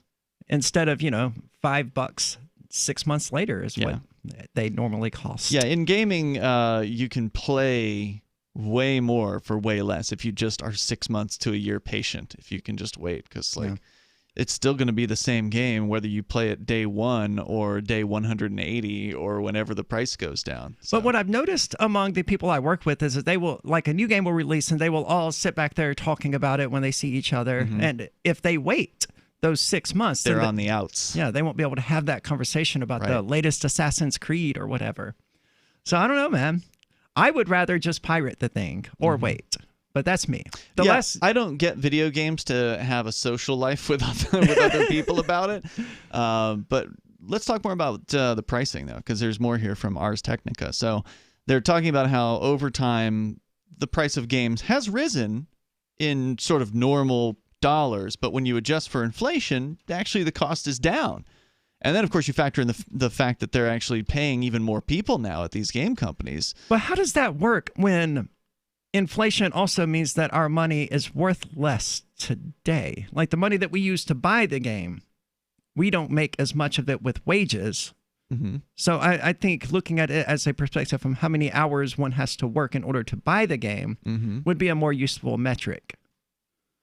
Well, you're working fewer hours to buy a game today than you would have worked in 1980. I'm going to look up these numbers. Yeah, I mean that's just how it is. I mean, the minimum wage in the early 1980s, I don't think was more than $3 an hour or something like that. I'm just guessing. Well, I'm curious about the average wage then and the average wage today. Oh, okay. I don't know what the averages. Well, in 1980, the yearly income was $12,500 on average. Yeah, so $30 is more to a 1980s person than $70 is to a 2020 person. That's kind of the general point here of this story. So after adjusting for inflation, we can see the actual dollar value, the 2020 dollar value of top-end disc-based games plateaued for right around $70 for almost a decade through the aughts and the early tens this last decade. Inflation has slowly eroded that value in the last decade, though, to the point where a $10 increase like the one just happened for NBA 2K21 merely gets games to the same actual price point as they enjoyed earlier in the century. As the real value, quote, of big-budget games has increased, publishers have looked for new ways to squeeze more money out of the average player. Trends like collector's editions, widespread downloadable content, season pass subscriptions, all these things we've discussed already, and annoying microtransactions have meant some players already spend much more than $60 for a single top-end title. Raising a game's basic asking price to $70 won't eliminate publishers' need or desire to exploit these further revenue streams, but it may help make up for the bottom-line deficits brought on by ballooning development costs for graphically intensive titles in the console's coming ray tracing era. So, well, I have no sympathy for the game developer, for the game publishers, and and the console manufacturers who are saying now, oh, well, this push for having the latest graphics is too expensive, and we have to include these microtransactions to pay for it. They created this situation in the 90s of where it was all about the graphics. The games didn't matter. How good does it look? They brought this on themselves. Well, but you're going to have to pay for it if you're a gamer. Or you pirate it. Those additional costs may be hard for many gamers to swallow, just as similar increases for streaming video subscription services have been over the years. That's especially true now that there's so much gaming competition from lower cost and even high-quality free-to-play titles. And, I got to agree with that. Some of these games that are coming out that are from these indie groups, again, I don't have a lot of time to play games, but I do still kind of pay some attention to some of the news about games that are coming out. So if I were to have bought a game this year, besides the XCOM game that I did buy, I would probably have gotten Streets of Rage 4. Which is a sort of a beat-em-up, side-scrolling beat-em-up game in the sort of the classic Final Fight series. Right. Streets of Rage was originally released in the 1990s on the Sega Genesis, and they actually brought back this game after 25 years. They made a sequel to it, and it looks fantastic, but it's a short game. It's a 6-level game or whatever, and you can probably hammer through it in a matter of a few hours. But honestly, that's a better game for me than a game that costs 100 hours to play and costs 2-3 times as much.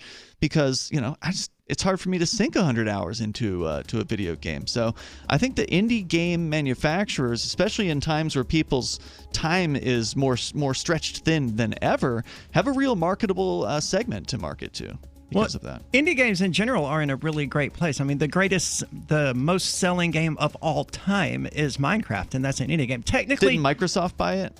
But it was created as an indie game. Okay. And I mean, it was at that point as an indie game. This is Free Talk Live. Maxwell, she was scratching and losing some hair. My vet, she says, oh, he must be allergic to chicken. Another vet said, eat the grain. Third vet said, it's the weather. Then somebody said, DINOVITE.com. It took 2 weeks, and the dog stopped itching, the hair stopped falling out. The Dinovite is a big part of Maxwell's diet. You get some Dinovite, how happy your dog will be. DINOVITE.com. What if the United States and the Soviet Union had fought on land, sea, air, and the astral plane, struggled for dominion across parallel dimensions, or on the surface of the moon? What wonders would have been unveiled? What terrors would have haunted mankind from those dark and dismal dimensions? Come closer, peer through a glass darkly, and discover the horrifying alternative visions of World War III from some of today's greatest minds in science fiction, fantasy, and horror. Weird World War III. Available now from Baen Books at baenbooks.com. This is Michael Dean from the Freedom Fiends. I've run websites since 1996 and have used over a dozen web hosts in that time. AgristHosting.com is the only one that hasn't broken my heart. Agrist Hosting's uptime and service is stellar, and their DDoS mitigation is the best I've seen. That's important because if you tell the truth in this world, you'll ruffle feathers. And some people will try dirty tricks to silence your voice. No matter what the haters hit us with, Agrist Hosting keeps our websites online. If you have a mission-critical commercial presence or a world-changing activism site, you cannot tolerate any skullduggery. So go with agristhosting.com. Have a WordPress or blog site, but you're not satisfied with performance or uptime? Or just want raw hosting? Want to pay with Bitcoin? Agrist Hosting specializes in high-performance hosting with personalized service. Go to agristhosting.com and click on the button that says Get Hosted. That's agristhosting.com. I'm crazy about My Magic Mud. This is the most important oral care product created this millennium, and I'm not kidding. We all have different opinions on politics and issues, but we all have mouths. And I want yours to be as clean as possible, with teeth as bright as they were meant to be. I will never be without My Magic Mud. It's a little surprising, but man, does it work. If you only listen to one thing I say ever, go to mymagicmud.com and get 20% off with code FTL. mymagicmud.com, code FTL. Some of you asked, and now we've delivered. LRN.FM's live Keene, New Hampshire studio shows are now streamed in HD on Twitch. Visit our channel at twitch.lrn.fm and give it a follow. If you have Amazon Prime, you get one free subscription on Twitch. If you use it on our channel, Twitch will give LRN.FM a monthly piece of your Prime subscription cost. So please watch, follow, share, and subscribe to twitch.lrn.fm. That's twitch.lrn.fm. We have some good news. The indictments against Ross Ulbricht in the District of Maryland were dismissed with prejudice, meaning they can never be refiled. This is especially good because those indictments contain the only charge ever made that Ross engaged in murder for hire. This was a serious allegation that Ross Ulbricht denies. It was never prosecuted or ruled on by a jury, but was trumpeted by the federal government and the media as if it were proven fact. The Maryland court held these indictments for almost 5 years, poisoning Ross's case and leaving him under a cloud of unproven allegations. As explained in Ross's appeal to the Supreme Court, the fact that the judge used these allegations to give Ross a draconian sentence of double life without parole violated his Sixth Amendment right to a jury trial. Judges are required to issue sentences based on convictions decided by a jury, not unproven allegations never even charged at trial. Although this is a positive development, the dropped indictment will not set Ross free. Now, a presidential pardon is Ross's only hope of freedom. Sign the petition at freeross.org. freeross.org. You can sign up to receive the latest about the Liberty Radio Network via our email updates at updates.lrn.fm. That's updates.lrn.fm.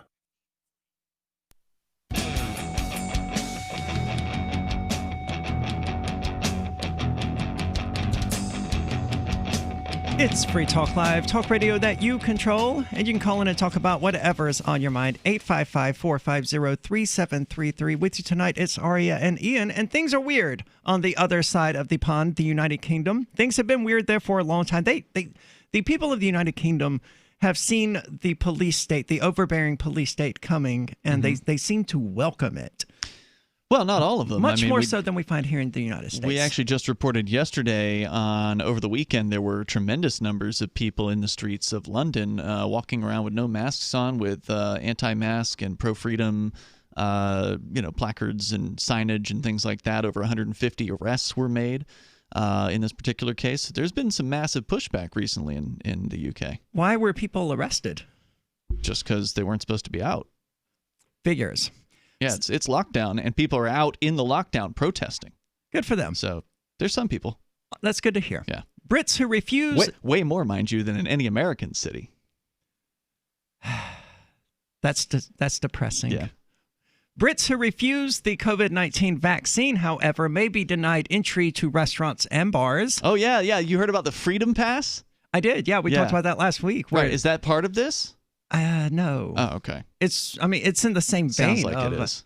Now, the Freedom Pass, for those who don't recall or weren't listening to that show, is this scheme, and they even called it a scheme, by the United Kingdom's government to, if you jump through all of their hoops and you take enough COVID-19 tests and you can prove that you're negative for, I think it was a 2-week period. I think you have to keep proving it, though, don't you? You do. You get a Freedom Pass, which will allow you to live a normal life as much as you can. I think you would be allowed to go out in public. You wouldn't have to wear masks. You wouldn't have to socially distance. You would still be encouraged to.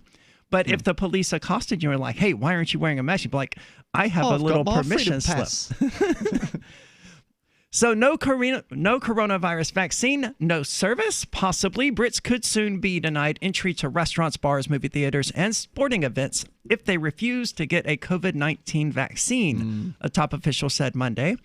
Zahawi, the minister in charge of the United Kingdom's vaccine rollout, said that information about whether people have received a coronavirus vaccine might become available on the phone app already used for contact tracing. Now, I haven't used one of these, obviously. I've not used one of these apps for contact tracing. I would love to hear from someone who has. Is it really as bad as I would imagine it to be? And it's hard to characterize how bad I would imagine it to be, but this is an app that basically collects everywhere you go, everyone you encounter, and it shares that information with some centralized government bureaucracy that uses it to track people down. Are they actually required in places? I don't know about that. That's a good question. It wouldn't surprise me if there were some countries that are requiring this, but I have not heard about that yet. I imagine they're trying to just incentivize its use. I remember hearing about something like that up in Canada where over 1 million people or something like that had downloaded it, or 1 million downloads. I don't know if that means it was 1 million people. But, so I think they're just trying to persuade people to do it because, you don't want to kill grandma, so you should get this app. So Zahawi told the BBC, I also think you'd probably find that restaurants and bars and cinemas and other venues, sports venues, will probably also use that system as they've done with the app. So what they're planning on doing is putting your vaccination status inside of this app. Yep. I wonder if it is, I can't help but wonder if it is mandatory, and I can't help but think, are we in the near future going to see a Supreme Court battle over whether or not the U.S. government has the right to force us to install something onto our phones? Yeah, I mean, we are definitely entering some scary territory as far as technology and tracking and things like that are concerned. It's hard to say how far down this road they're going to try to push it and how fast, but judging by what they've gotten away with so far, it wouldn't surprise me if they tried to shove it down people's throats in a pretty serious manner. But, all that remains to be seen. Google and Apple have some sort of COVID something that they've built into their operating systems, and I'm not really sure what exactly, that is, but there's something in the settings of my phone about COVID. Yeah, there is mine as well. Yeah. This is the first phone I ever owned that I did not root and install something like CyanogenMod or this Lineage is also onto. My first phone that I did not do the same thing. And I'm regretting that. I, unfortunately, because it's a Google phone, I'm on the Google Fi system. I could do it, but it would actually strip away the main purpose of Google Fi. The one thing that none of these rooted operating systems can do with Google Fi is the switching of the phone's service. So Google Fi operates on 3 different phone providers. So T-Mobile, Sprint, which I think they now combined, but they still have different towers, I guess. And then what's the third one? T-Mobile, Sprint, US Cellular. So if you put a rooted version on there of what you were talking about, Cyanogen or the newest thing, Lineage OS, that it just won't. They just haven't figured out a way to make that functionality work. So if I want to have the most functional phone as far as service is concerned, I can't do that anymore, which sucks because I sort of enjoyed that little hobby of rooting phones and I did too. Putting different. Did you ever brick one? I bricked one. I had bricked, but was able to unbrick. Okay, this one I couldn't unbrick. You really bricked it. Okay, yeah. I mean, it was for and I'm not sad that I did it. It was for an attorney client. I made him aware of the risk. Yep. This could happen. Yeah, it was a phone they wanted to use as evidence because there was some custody battle and the the phone had been used to buy drugs, and they wanted to use that to nail the father in court. And I was like, okay, look, I will try to get this information from you. So I'm not sad I bricked it, right? All dude did was buy some Xanax. Right. Will be. Yeah, I don't particularly care, and I don't think that necessarily made him a bad father. Right. But yeah, it was Verizon. It broke the thing, and no way to undo it. I was like, sorry, I don't know. Well. Yeah. That's the only time I ever bricked one. Sprint used to be really open. They weren't like supportive of rooting and modding, but they turned a blind eye to it. But Sprint also closed down my account several years ago for using too much of the unlimited mobile data because I was tethering it, but I was using mods like PDA-Net and stuff like that, so it wasn't showing up as mobile tethering. I see. But there's really no other explanation for how you managed to download 300 gigabytes of data on in a cell month. phone. Yeah. So the government is pressuring people You to found comply. their limit on Yes. the unlimited plan. And it does include in the contract I signed with them that, hey, if we find that your network activity, harms the network, we will close your account. But other customer service representatives I spoke with at the time, they were like, that's not what happened. They didn't shut you down for using too much of the unlimited data plan. But once you got to a high enough level, that was exactly why they did it. So the government is now pressuring people to comply. They've always been doing that, though. But they're strangely open about it here in this article, at least in the UK. This sort of pressure will come from both ways. From service providers who will say, look, demonstrate to us that you have been vaccinated. But also, we will make the technology as easy and accessible as possible. So it's going to be this massive propaganda campaign. And we probably will see legislation requiring businesses to ban entry to people who have not been vaccinated. Yeah, I don't know. I mean, I hope you're wrong about that. It's hard to say what we're going to see and what we won't in the United States. I think that you are going to see tremendous corporate compliance with this regardless of legislation, because it's really the mega corporations that are the big pushers of the whole wear a mask required thing, all of that. Because before there were mask mandates, almost every mega corporate, shopping destination had mask signage up. So they did. Corporate America has been on board with this from the beginning. But corporate America is also not penalized when they don't enforce it. If you go into Walmart without a mask, the city of Keene isn't going to fine Walmart for still servicing you. No, they probably aren't. Although, to be fair, the city of Keene has yet to fine, from what I understand, any business in the so-called mask mandate. So it hasn't really been strictly enforced, but that's ultimately because most people are doing it. Most people are doing exactly what they're told to do, and it's these mega corporations that are helping create this feeling of compliance that's going on everywhere. Yeah. So if they weren't so just excited about all of this and eagerly jumping through all these hoops before the government even mandates them, it really just goes to suggest that all of this is some sort of a plot by the Bilderbergs or the World Economic Forum, and that some group of mega corporate, mega politician types are orchestrating this for some reason. To what end would be the only question. It's a wealth transfer. It certainly has been that. But it's also destroying a lot of wealth. What do you think? This is Free Talk Live. The stress levels of Americans may be at an all-time high. From education to business to basic needs to politics, the 2020 pandemic-related stressors are pushing many of us to near breaking point.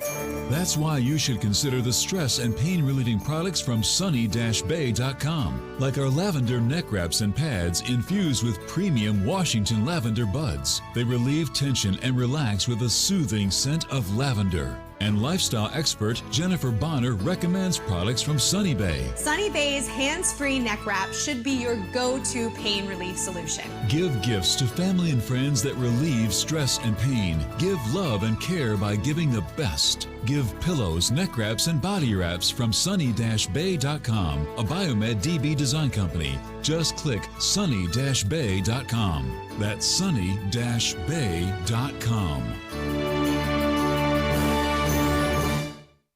Attention business owners body slammed by overwhelming debt. If your business is in trouble, hassled by creditors, if you're frustrated, finally fed up with big business bailouts while your business has been left for dead, please listen close. There's a brand new fast-track bankruptcy. Some have even called it the biggest small business bailout in American history. Designed for individuals and their businesses. And look, almost no one knows about this yet. My attorney wasn't even aware of it. The truth is, beating the system has never been easy because it's rigged in a sense against the little guy. But here's the jaw-dropping news nobody's talking about. They've literally just changed the system so that you can beat it, but only if you understand how the new game has to be played.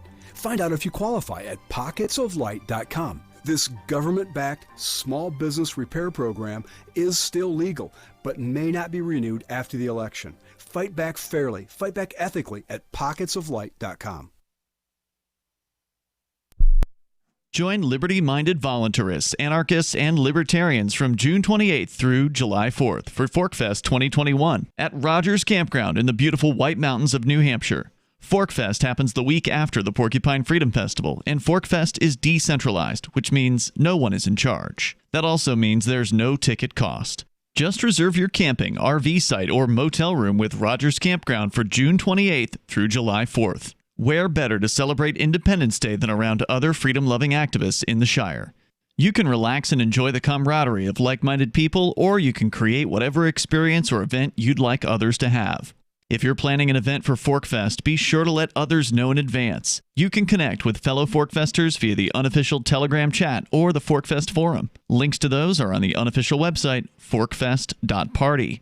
Mark your calendar for June 28th through July 4th, 2021. We'll see you at forkfest.party. So you've heard all 3 hours of the latest episode of Free Talk Live, and you're still hungry for liberty-oriented audio content? Did you know that we have another 24/7 audio stream at LRN.FM? The Liberty Radio Network airs the latest episodes of some of the best liberty-oriented podcasts on the internet around the clock. In addition to recorded content, you'll also hear live shows like Free Talk Live, originating from our Keene, New Hampshire studio. So listen anytime at LRN.FM. That's LRN.FM. There are basically two types of advertising, direct response and branding. Radio's great for direct response with its low cost to listener ratio, but audio can't be beat for branding, which is a longer-term endeavor. You want to be the first thing that someone thinks of when they think about your product or service. If you have a local business that you want kept top of mind in your community, call the station. If you need national reach, Free Talk Live's got around 200 radio stations, millions of monthly listening sessions, can suit all budgets, and if we don't think we're right for you, we'll tell you. Email me, mark@freetalklive.com.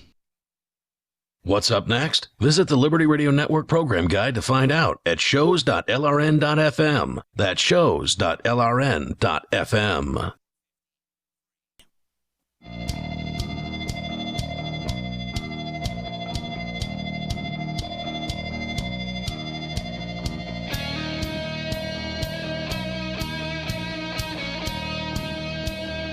It's Free Talk Live, talk radio that you control, and you can call in and talk about anything that's on your mind. That toll-free number is 855-450-3733. With you tonight is Ariane Ian, and you can join us and other voluntarists, anarchists, and libertarians from June the 28th through July the 4th for ForkFest 2021 at Rogers Campground in the beautiful White Mountains of New Hampshire. ForkFest happens the week after the Porcupine Freedom Festival, but ForkFest is decentralized, which means that no one's in charge and there's no ticket cost. All you have to do is reserve your camping site, your RV site, or motel room with Rogers Campground for June the 28th through July the 4th. And where better to celebrate Independence Day than around other freedom-loving activists in the Shire? You can find out everything about it at forkfest.party. There's a forum and a link to the unofficial Telegram chat. Again, visit forkfest.party. It's happening June the 28th through July the 4th at Rogers Campground, and I can't wait. Well, I don't know how to introduce this next thing we're going to talk about. So I'm just going to tell people the headline and then let them bask in its glory for a few minutes. Bodybuilder finally marries beloved sex doll in groundbreaking ceremony. We're going to talk about that, but before we do, we want to go to the phones. We've got Dick calling from Alaska. You're on Free Talk Live. Merry Christmas, y'all. Hope y'all are doing well. Thanks, Dick. You as well. What's on your mind? Well, I just wanted to give you guys an update on an executive order or an emergency order that just took place in Anchorage, Alaska today. I believe it was signed last week. So calling a national news show, I really don't have a right to complain to y'all because I know down there in most places it's significantly worse with the lockdowns and whatnot. And actually where I live, we're pretty pretty well open, which is just outside of the municipality of Anchorage. But Anchorage just passed its emergency order 16 and is putting the city back on lockdown. So I just wanted to share some of the wisdom that they had in there. It's just, I'm sorry, this is just the city? This is not the entire state? Just the city. Okay. But it's actually the municipality, so it's more like a county. Okay. But that's half the state, basically. Anchorage is really the only city we have up here of significant size. You could maybe throw in a couple more, but they're the only really big city. Okay. And about half the population of all of Alaska is there, and a good chunk of the population doesn't live there, commutes and works there. It's kind of a hub. So what did they do? So they passed an executive order. Basically, they call it a hunker down order. This is the third time that they've done a lockdown in some degree. One was, I believe, in April. The last one was in August, which was to reset. Didn't do anything, so I don't know why they're trying it again, because nothing got reset in the 4 weeks that they shut everything down. Well, it never does. I mean, we're entering the 10th month now of a 2-week lockdown. Well, so I'll defend them a little bit, because they're not taking away all your rights. They're benevolent. They're giving you some privilege, So who? A lot of the places are shut down. I was looking bingo halls, and I think bowling alleys are shut down. But if you're a restaurant, you can still be open for takeout and dine-in service too. Well, I'm not going to get excited about people having their rights taken away and being replaced with privileges, because that's a loss of freedom. Well, I was being facetious. Okay, they let you eat outside in Alaska. How cold is it right there? How cold is it in Alaska right now? I should have called about a week ago when it was in the 20s and blowing snow. It happens to be in the mid 30s today, so we got a real. Oh, hey, this sounds like really nice eating out eating weather. Inside less healthy than eating outside right now. In Alaska, even though it's freezing cold. And, so in Anchorage, you cannot eat indoors? Illogical, but don't worry. They said you can put a tent. You can put a tent up, and then that should keep some of the warm air in. Hold on. Only have 2 walls. Yeah, hold on. They said it's okay to put a tent around your outside table at a restaurant? Yes. They're doing actually. 2 walls have to be open. You can't have a fully enclosed tent. It's got to be half open. 50% airflow. Oh, really? Oh, that's interesting. Because in other places, they actually have what they call igloos. So in Boston, for instance, and in other cities which are obsessed and afraid and constantly in a fear factor over all of this stuff, the restaurants are, they're not allowed. Either they're not allowed to open inside, or they're afraid to open inside because their customers are afraid. So even if they did open inside, they still probably wouldn't because their customers are too cowardly. So they've started to invest in these igloos, which are not 50% open like you're saying. There's just like an opening and you go in, and then there's like a heater, I guess, that's in the igloo because, again, these places are cold, right? Boston, outside in the evening or whatever. And so people are literally sitting in igloos outdoors eating at restaurants. That's how crazy this is. When they shut us down in August, they let us eat in tents as well in Anchorage. And I don't think anyone did it, but you could tell in this executive order that they had heard about it and that they had anticipated it, because someone had planned, those tents that they put over houses when they debug them, fumigate them? Someone wanted to put a tent over a restaurant and say, okay, the whole restaurant's in a tent now, so now it's safe. That's funny. But it's interesting. I haven't heard anything. I haven't heard the news of anyone fighting it. In August, we had a couple of restaurants really fight the lockdown. Some of them stayed open, incurred about $15,000 worth of fines. Of course, the courts are closed, so you can't go fight it. But they were able to get a judge in the middle of the night to issue those fines. Funny how that works, wow. right? Yeah, it's not surprising. Keep us apprised on how things are going in Alaska. I'm disappointed to hear that Alaska was one of the top contenders for where the Free State Project was going to go to. It's It's sad to hear that the people of Alaska are having no more luck fighting this than we are here in New Hampshire. Yeah, well, he did say that it wasn't as bad in Alaska, and according to the states with the fewest COVID-19 restrictions, now this was a list that was published back in October, so it may be a little out of date, but it's the most recent one that I've got here. This one lists Alaska at number 12, so not great, but also not the worst by far. What do they consider the best? South Dakota. Okay. Mm-hmm. Where is New Hampshire at on this list? Not good. It's at number 26. And it would be substantially worse today thanks to Sununu's recent mask mandate. Good point. Yeah. But then again, I don't know what these other states have done either in the meantime. True. So, but South Dakota has been sort of leading clearly by the governor there has refused to go along with any of this crap, apparently. Although I've heard she's also a theocrat, so she's got her downsides too. They all do. Yeah. I mean, they're politicians. Yep. So this bodybuilder has married a sex doll. This is all coming from dailystar.co.uk. I don't know anything about the website, but the very next story that they're advertising to people is real doll sex robot sold on Black Friday wows people with AI hyperrealism. Right. No, it's a tabloid. I mean, the Daily Star is a tabloid. Okay, so there's a chance this isn't even true. No, I mean, there's real pictures here. Now, whether it's true or not is another question. Whether this is a troll job or not is another question. But this guy, this guy that apparently got married in how do you pronounce? I think it's Kazakhstan. Kazakhstan. He really has 59,000 followers on Instagram. Okay, I mean, good for him. So they describe it as finally marrying his sex doll after delaying the ceremony for months. I wonder if he finds it offensive to refer to his wife as a sex doll. Well, she can't find it offensive, so are you saying that he should find it offensive the way he refers to her? I'm not saying he should. I'm just wondering if he does. And does he refer to her that way? Or does he call her my wife? Yuri from Kazakhstan has been living with Margot, the name of the sex doll, evidently, for a year and a half, and says he popped the question back in December 2019. And she stared at him.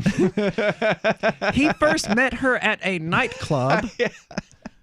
And How does that happen? I imagine this is just a story he invented to justify. I mean, there are people who marry their pillows or who date their pillows or what. I don't know what these people do. And they invent similar backstories to how that happened. So he met her at a nightclub, his sex doll, and the pair were due to get married on March this year. Or maybe he was at a nightclub when he stumbled upon the ad to buy a sex doll. I don't know what the truth is here. He told the Daily Star that the ceremony was delayed a second time after he was attacked during a transgender rally in the Kazakh city of Almaty on October 31st. He suffered a concussion, that explains a lot, and a broken nose after dressing as a woman for the march, posting pictures of his gruesome injuries to Instagram. There's more on this story. It gets weirder. This bodybuilder who married his sex doll. This is Free Talk Live. And pounds of fur. Our hairballs have hairballs. Marquette Mama, she's 10 years old. She has dandruff and an oily coat. I have two cats, Sweet Pea and Daisy. Daisy sheds like crazy. If you love your pets as much as I do, you want to do what's best for them to live long, healthy, happy lives. DINOVITE.com. I just tried this wonderful Catalicious Dynavite for cats, and my cat has been on it for 2 weeks. She is not scratching anymore. She's not chewing anymore. It is just the best. I was thrilled when I heard Dynavite for cats was coming out because I'd seen the changes in my dog. To introduce my cats to Dynavite, I took the advice from Dynavite and put their food on top of just a scoop in the bowl, just to get them used to it, because I know if I even switch one little thing, they put their nose up to it. There was not one problem. Dynavite for life. You won't believe how happy your cat will be. DINOVITE.com.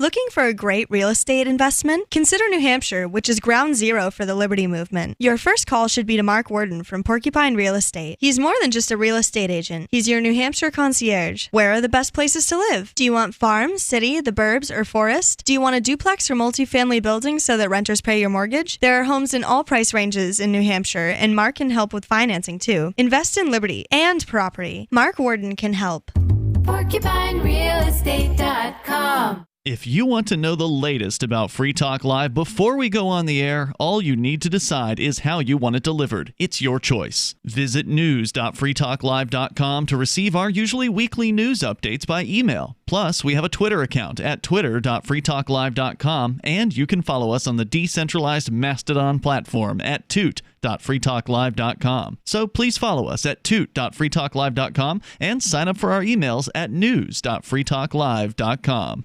You're listening to the live edition of Free Talk Live. Hour number 3 is next after the news here on the Liberty Radio Network at LRN.FM.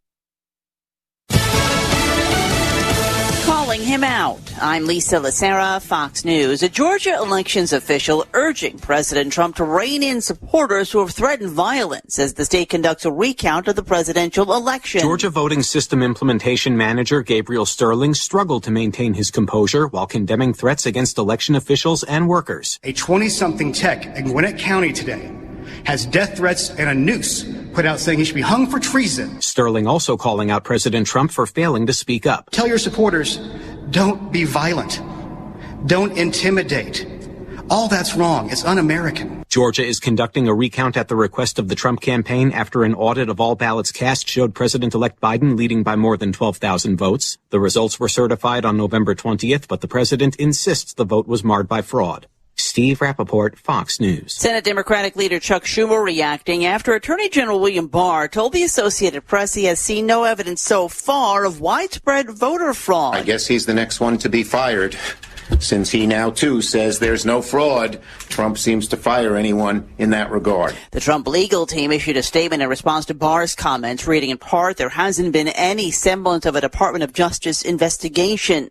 A CDC panel is recommending health care workers and residents of long-term care facilities be the first to receive a vaccine for COVID-19 when it becomes available. But the vote is just a recommendation. Health and Human Services Secretary Alex Azar has said governors will make the decision for their states, and the CDC has changed the guidance for quarantine for someone who came into contact with an infected person to resume normal activity after 10 days or after 7 days if they received a negative test result. That's down from the 14 days recommended since the start of the pandemic. America is listening to Fox News.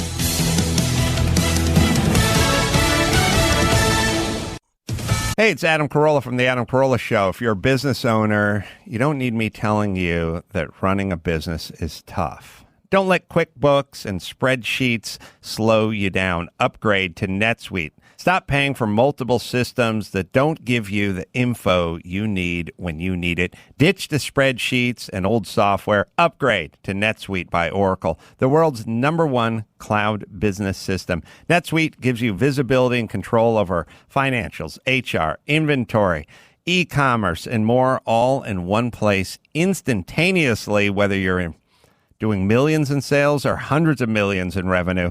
Save time, save money with NetSuite. Join the over 21,000 companies using NetSuite right now. Let NetSuite show you how they can benefit your business with a free product tour at netsuite.com/Adam. That's a free product tour at netsuite.com/Adam.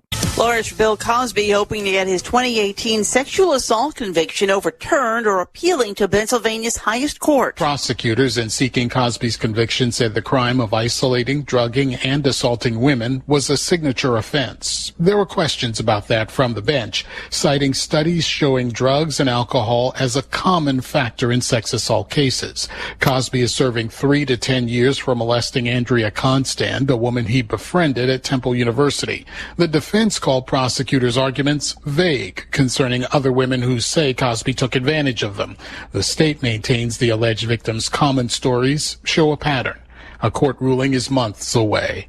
Gernal Scott, Fox News. The world economy will bounce back to pre-pandemic levels by the end of next year. That's the prediction of the Organization for Economic Cooperation and Development. But the group says the recovery will be uneven across countries, and there will continue to be risks, adding the progress on. Are you a helpless moron perplexed by the world? Wish there was a device that enabled you to consult the Onion Book of Known Knowledge anytime, anywhere? Then you need the Book Bjorn, the amazing new wearable invention that makes you and the Onion Book of Known Knowledge inseparable. Never again be stumped by the panoply of bizarre objects filling your field of vision. Never take it off. Never be without it. All this for just 4 easy payments of $39.93. The Book Bjorn. The Book Bjorn. And if you call now, you'll receive the special page-turning wand. Turn pages with the greatest of ease. The special reading light to wrench knowledge from utter darkness. The book umbrella to protect the Onion Book of Known Knowledge's precious pages from the elements. Book Bjorn. This $800 value can be yours today. Send a check or money order to the Book Bjorn, care of the Zwiebel Center for Knowledge Studies, 15 Zwiebel Way, Macau, China. Do not hesitate. Buy now. The Book Bjorn. According to a new report, the vast majority of Americans simply want to be safe, happy, rich, comfortable, entertained, thin, and romantically fulfilled. The Onion spoke to a few of the survey's respondents who also claimed they want to be healthy, fulfilled, and successful and energized at all times.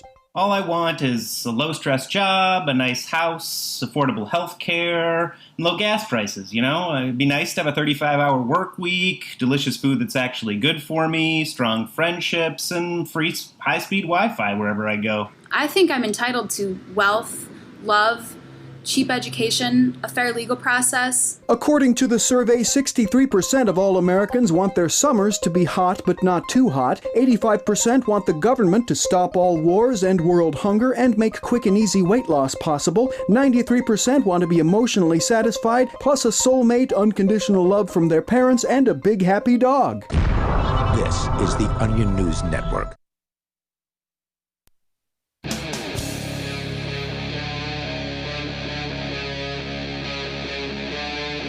Free Talk Live. It's Free Talk Live, talk radio that you control. The only national radio show where you can call in and talk about anything that's on your mind. 855-450-3733 is the toll-free number. With you tonight is Aria and Ian. And are you tired of being intelligent? Then I have an excellent suggestion. Watch Killer Sofa. That's my bad movie recommendation of the week. It's just this googly-eyed recliner that falls in love with the girl. Okay, that's the first thing you should know. It's about a recliner. Okay. And it's got eyes? So it's anthropomorphic or something? It's the folds of the cushion very clearly make it look like a mouth, and it has these two button-looking things like, you find on furniture that are clearly positioned to be eyes. It's very goofy looking. And the whole movie is completely stupid. You will feel dumber after watching it. And odds are you will be dumber after watching it. But I would still recommend it. It's available for free on Tubi if you can deal with the advertisements. Killer Sofa. Check it out if you want to be just a little bit dumber. In other news... Keep listening if you want to be a little bit dumber, too, because we've got the story for you. We do. So, this bodybuilder has married his beloved sex doll. And, I was thinking about this while I was out there on the break, and I think he's actually making a point here. So, let's get further into it. The pair have finally tied the knot at a ceremony attended by dozens of guests. There's video of the ceremony, too. Sharing footage of the celebration on Instagram, Yuri wrote, "It's happened, to be continued." In the video, Yuri slips a ring onto Margot's finger before the pair share a tender kiss. They then take the first dance in front of a delighted crowd. Now, keeping in mind, he is marrying a sex doll, in case people missed that particular news. So there's this bodybuilder who puts a ring on the finger of a sex doll, kisses it tenderly, and then dances with it. In front of a group of purportedly his friends. Describing the earlier attack on him, Yuri said, "A few months ago, I started using a female image for performances. I named this character Amanda. Through this image, I convey certain ideas in our society, so I was beaten." This was him dressing as a woman and was attacked in public. Yuri attended the rally dressed as Amanda and shared a video of his courageous protest and the assault that unfolded. A man was recorded tearing off his wig before flooring him with a punch. This is evidently, it's also got this on Instagram, so evidently this did actually happen. The bodybuilder identifies as pansexual and can fall in love with, quote, a character, an image, a soul, just a person. He explained, I like and apparently a completely lifeless sex doll. He explained, I like the process of sex itself. And gender, sexual orientation are not particularly important here. Or actually having another human being present, apparently. Discussing his sex life with Margot, Yuri added, our story turns me on much more than the sex itself. I also love BDSM.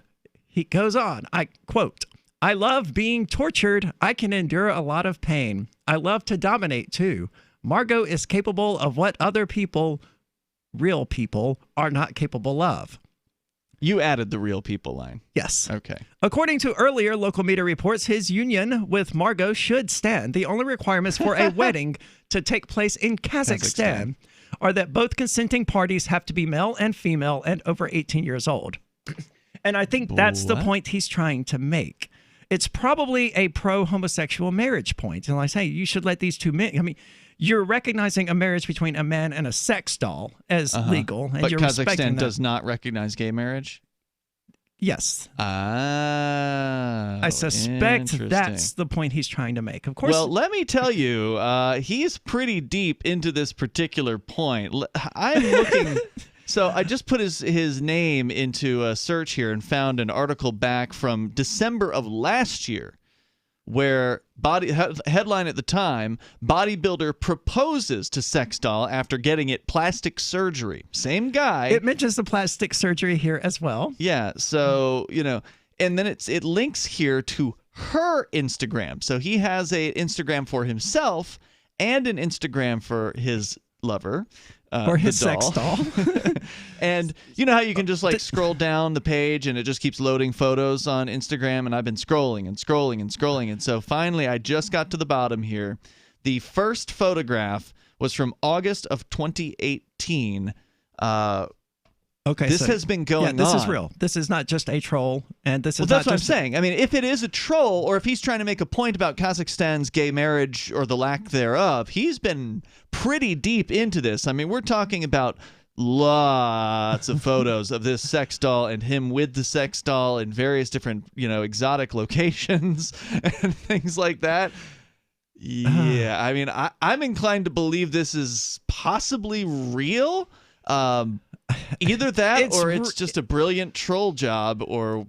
I mean, whether he's trolling or not, it's for sure real. There is a bodybuilder in Kazakhstan. He really does travel around with a sex doll and really does photograph himself with the sex doll. Yes, that actually happens. Due to apparent fears about her appearance, Yuri decided to book Margot in for plastic surgery earlier this year. Now, does your article describe the plastic surgery? Because this one doesn't. I'm just curious. Don't know. What he did. So he explained, when I presented her photo to the world, there was a lot of criticism, and she began to develop a complex. So we decided to have plastic surgery. She has changed a lot. At first, it was hard to accept, but I got used to it later on. Now, wait a minute. Is this the recent article you're reading? Yes. All of these quotes appear in the 2019 story as well. It was at a real clinic with real doctors.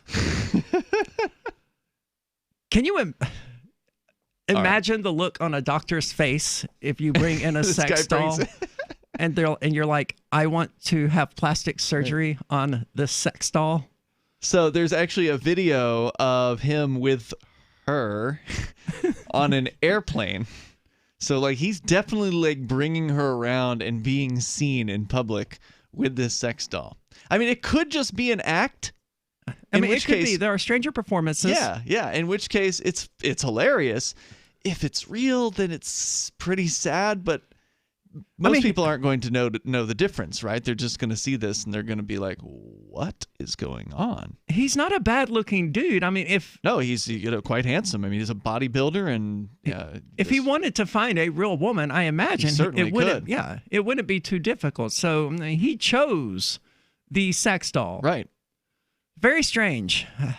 Well, he did say he likes kinky, violent sex, and there are other people that are into that, but at least with a sex doll, you don't have to worry about whether or not you break an arm or something like that. You can just put it back on. Or get a plastic surgery to hide the scars that you gave it, or whatever it is he's doing. But aside from I think the glaring question as to whether or not this is real, because that's ultimately my biggest question about this. And what do you mean by whether or not it's real? Meaning, is he putting people on, or is he really in love with a sex doll? Okay. What's the truth about this situation? Or does he just want subscribers on Instagram, right? I don't know, and we don't know. But the reality is, sex dolls are real, and there are people out there buying them. Now, I suspect most of them aren't parading around with them like this guy is. Presumably most of the customers of sex doll companies are keeping those things to themselves, and they're not telling their friends about them, that sort of thing. They're not trying to they're not buying a sex doll for the purpose of normalization of sex doll relationships. Do you think we're going to see the same sort of stigma around sex robots? Because those are certainly coming. That's what I'm saying. This is sort of the beginning of that. Once they have the dolls, and then, from what I understand, they do have this is a complete mannequin, basically, right? With a sex port on it, presumably, or more than one. And probably 3, I would speculate. Yeah. And so, it does bring up the question of what are relationships going to look like in the future, how disconnected people are going to become from one another. I mean, just look at what we see around us now, with people being told to not even see their family members, you can't go to Thanksgiving, you can't go to Christmas. The government is basically telling people you have to stay at home. We've got lockdowns happening in various cities all around the place. People are still going to have a sex drive. And so things like sex dolls are going to allow people to get off without having to involve another human being. And I think there's something that's wrong with that. But ultimately, I think there's some percentage of the population that's going to go for it. I'm just glad that I haven't seen sex doll ads on Facebook as a COVID-19 safe alternative to having sex. Give them time. This is Free Talk Live. Purebred, orange and white, Brittany. But when we adopted April, she started scratching like crazy. I said, what you put into a dog is what you get out. DINOVITE.com. So we had a huge scoop of Dinovite in her bowl. She licked it clean. She loved it. Her coat is now soft. It's silky. Dinovite is nutrition. You get some Dinovite, how happy your dog will be. On Dinovite, she's Little Miss Hollywood. DINOVITE.com. Divvy's been a pretty good investment for Free Talk Live. Their ad campaign started in September 2019, and from mid-March to mid-July, the values soared by 10 times. It's not too late. Divvy's new wallet hasn't even released yet, and other things are happening that I can't even say on the radio. If you want to invest and potentially do well, go to divvyproject.org. I can tell you that FTL is deepening its partnership with the guys from divvyproject.org. Past performance is not an indication of future profit. divvyproject.org. DIVI project.org. Got shaving irritation? Shave Secret shaving oil can help stop it. Shave Secret doesn't cost much and is an all-American product. My name is Chuck Howard, and I developed Shave Secret and pioneered its use starting back in 1991. Ingrown hairs drove me nuts for years. Shaving oil changed all that. Why put up with ingrown hair, bumps, red rash, nicks, and cuts? Shave Secret provides men and women with what we believe is the best shave ever.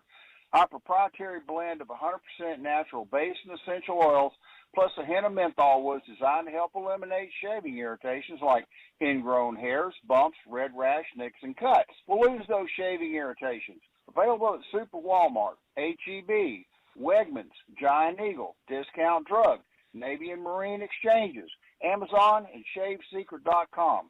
Use the code FTL for Free Talk Live and get a discount. Shave Secret, the best shave ever. Having taken her Don't worry about things you can't control. Isn't that what they always say? But it's about impossible to avoid worrying about what's going on these days. The government has used the war on guns, the war on drugs, and the war on terrorism to tear our Bill of Rights to shreds. But you can fight back. The 10th Amendment Center has proven it, racking up major victories. For example, when the U.S. government claimed authority in the NDAA to have the military kidnap and detain Americans without trial, the nullifiers got a law passed in California, declaring the state's refusal to ever participate in any such thing. Their latest project is offnow.org, nullifying the National Security Agency. They've already gotten model legislation introduced in California, Arizona, Oklahoma, Missouri, and Kansas, meant to limit the power of the NSA to spy on Americans in those states. We'd be fools to wait around for the U.S. Congress or courts to roll back Big Brother. Our best chance is nullification and interposition on the state level. Go to offnow.org, print out that model legislation, and get to work nullifying the NSA. The hero Edward Snowden has risked everything to give us this chance. Let's take it. Offnow.org. The LRN.FM social media channels have been revamped. We've eliminated Facebook and focused on other platforms like Twitter and Mastodon, the decentralized alternative to Twitter. On our accounts, you'll find posts from multiple LRN.FM show hosts together in one place. Follow us on Twitter at twitter.lrn.fm, or better yet, move to the decentralized Mastodon social media platform at toot.lrn.fm, toot.lrn.fm. I think you'll like it.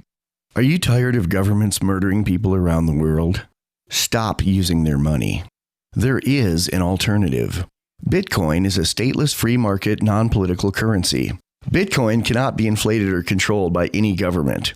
By using their money, you are helping the state. Stop doing it. You have an incredible alternative available now. Learn it, use it, spread it. Get started with Bitcoin at bitcoin.com. That's bitcoin.com. Live video of our key New Hampshire-based shows is streamed on DLive. Please follow and share at dlive.lrn.fm. That's dlive.lrn.fm.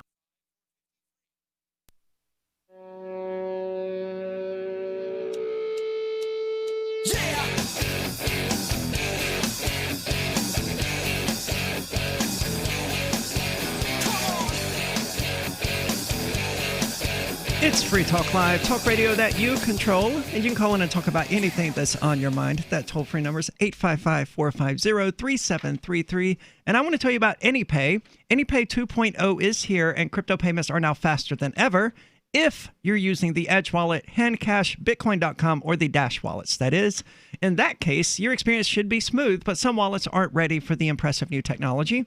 And these wallet programmers need to hear from you, the wallet users. Visit anypayinc.com/upgrade to learn why some popular wallets are incompatible with AnyPay 2.0, and reach out to the wallet programmers and encourage them to make payments perfect at anypayinc.com/upgrade. I do love AnyPay. Me too. So we're talking about sex dolls here on Free Talk Live, strangely enough, and the future of sex robots. Mm-hmm. And you asked me, I pointed out during the break that I would be willing to own a sex doll. Sex doll, not a sex robot? No, a sex robot. Sex robot, okay. A doll seems like it would just be a waste of time. I mean, what's the point with that, right? So I would not be willing to buy a sex doll, but a sex robot, sure. Mm-hmm. But it wouldn't stop me from having sex with other human beings. It would mostly be a matter of convenience. Oh, it's 4 o'clock in the morning. I'm tired. I don't want to actually put in the effort to seek out and find a human being to have sex with. I'm just going to masturbate in this other way. Mm-hmm. Mm-hmm. That would be the point in that case. But, So what's the difference to you between the sex robot and the sex doll? Would this in your mind, would the sex robot be able to sort of move on its own and do I would things imagine the sex so. doll wouldn't be able to do? Is that the idea? Well, a sex doll is just going to lie there lifeless. Right. I don't think I have it in me to have sex with an inanimate object that's just lying there, It seems like the ability to move to whatever capacity and to react to what's happening, even if it's just some false moaning and writhing around, is critical to the process. That doesn't seem like it would be just as strange to you? I didn't say it wasn't weird. Okay. I'm a weird person. I'm just saying I would be willing to have one under those circumstances. I gotcha. It would be strange. I have a penis and I'm wearing a skirt. I'm accustomed to strange, Yeah. Yeah, I mean, hey, whatever floats your boat. I mean, I'm not going to come down on somebody for, hey, if this is the way you want to do things, then that's fine. I think that we are entering a time when people are going to be more solitary, when they're going to be even more disconnected from other humans than they've ever been. And I don't think that's a good thing. Ultimately, I think that, as we've been discussing with the mask situation, that regardless of whether or not you think it's a good idea for, safety's sake, and I think there's not much evidence that it is, but I think that it is a bad idea from humanity's sake, from disconnecting people with one another. These masks are taking away our connection with other human beings, and things like sex robots and, these sex dolls could also do something like that as well. Make people even more insular, make them even more disconnected from people. But I think the opposite is likely to happen. Really? And let me explain why. Well, I think it's going to happen in a different order of events, is what I mean. I think that, we know for a fact that isolation causes people to become crazy. Not crazy. What I'm looking for? Suicidal? Attached to inanimate objects, and to start ascribing personalities to them and things like that. Right. That's kind of crazy. It is. Yeah. But isolation makes people, it goes crazy. Isolation is torture. It is. Yeah. And it causes people to fall in love with inanimate objects. Mm-hmm. So the longer this isolationist crap continues, the more likely we probably are to see people falling in love with their sex dolls and their sex robots. That's what I'm saying.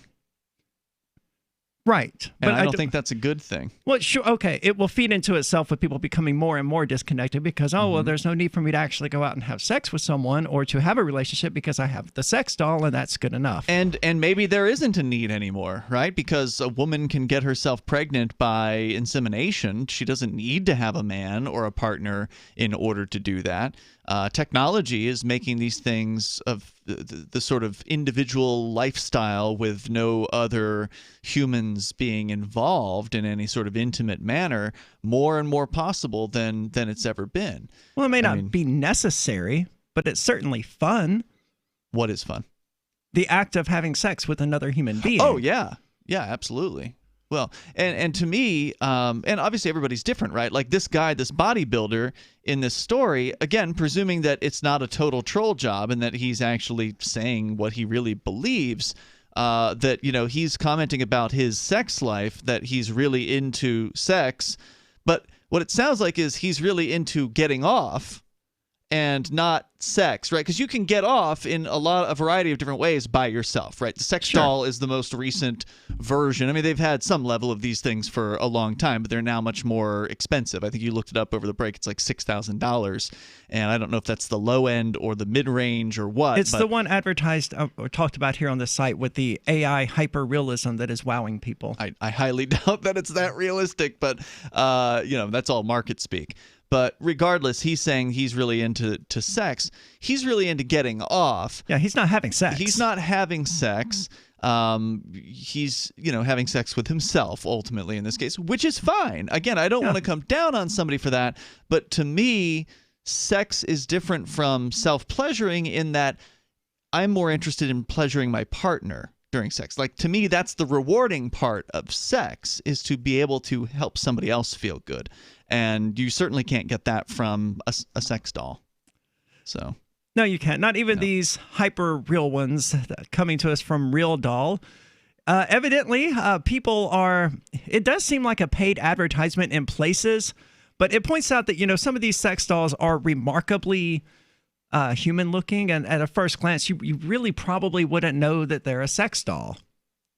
The question I have is whether or not these things. Except actually for the fact move. that the person's carrying them around. Right. Sales have also surged during the coronavirus pandemic, which has forced millions around the world to stay inside. I believe it. And now they're going to fall in love with those sex dolls because they're in isolation and they're forming emotional attachments to inanimate objects. Yep. Real Dolls is offering a discount on some of its AI dolls ahead of long and dark winter nights. I don't know what they mean by AI, but I'm sure it is rudimentary at best. There's no sort of AI that is in any way, shape, or form impressive these days. Is there? I doubt it. I wouldn't want a sex doll to have much AI in the first place. recognizing whether or not it's hurting me would be a good feature, but beyond that, I don't. Well, I don't want to wake up in my sleep murdered by my sex toy, you know? Well, I wouldn't wake up, I guess, but I don't want to be in the news Right. for Arya DeMetzo, former sheriff candidate, murdered by sex robot. So too much AI would be a bad thing. That would be a surprising ending to your story. With customizable features such as eye color, would it really be that surprising? I feel Yes. like a lot of people would go, yeah, sounds about right. No, because you don't have any problem getting real partners. No, not at all. It has a lot of changeable features, including nipple color. I don't even know what to say. Kudos. I'm glad humanity is going in this direction. I don't want to shame people. Okay. More sexual freedom is a good thing, in my opinion. Okay. Free Talk Live. Bitcoin.com is the best source for learning about cryptocurrency. Go there now, click on Get Started at the top of the page. Once you do that, you'll find a cornucopia of information, neatly organized for your needs. If you're a knowledgeable crypto user, check out news.bitcoin.com where you can get the latest headlines. Bitcoin.com is your source for buying cryptocurrency, getting a wallet app, mining, trading, and all the latest cryptocurrency news, all on a slick and easy-to-use website. All put together by the best minds in the business to teach you about cryptocurrency. Bitcoin.com. What if the United States and the Soviet Union had fought on land, sea, air, and the astral plane, struggled for dominion across parallel dimensions or on the surface of the moon? What wonders would have been unveiled? What terrors would have haunted mankind from those dark and dismal dimensions? Come closer, peer through a glass darkly, and discover the horrifying alternative visions of World War III from some of today's greatest minds in science fiction, fantasy, and horror. Weird World War III. Available now from Baen Books at baenbooks.com. Why did you move to the Shire? I moved here to the Shire because there's other people around who take liberty just as seriously as I do.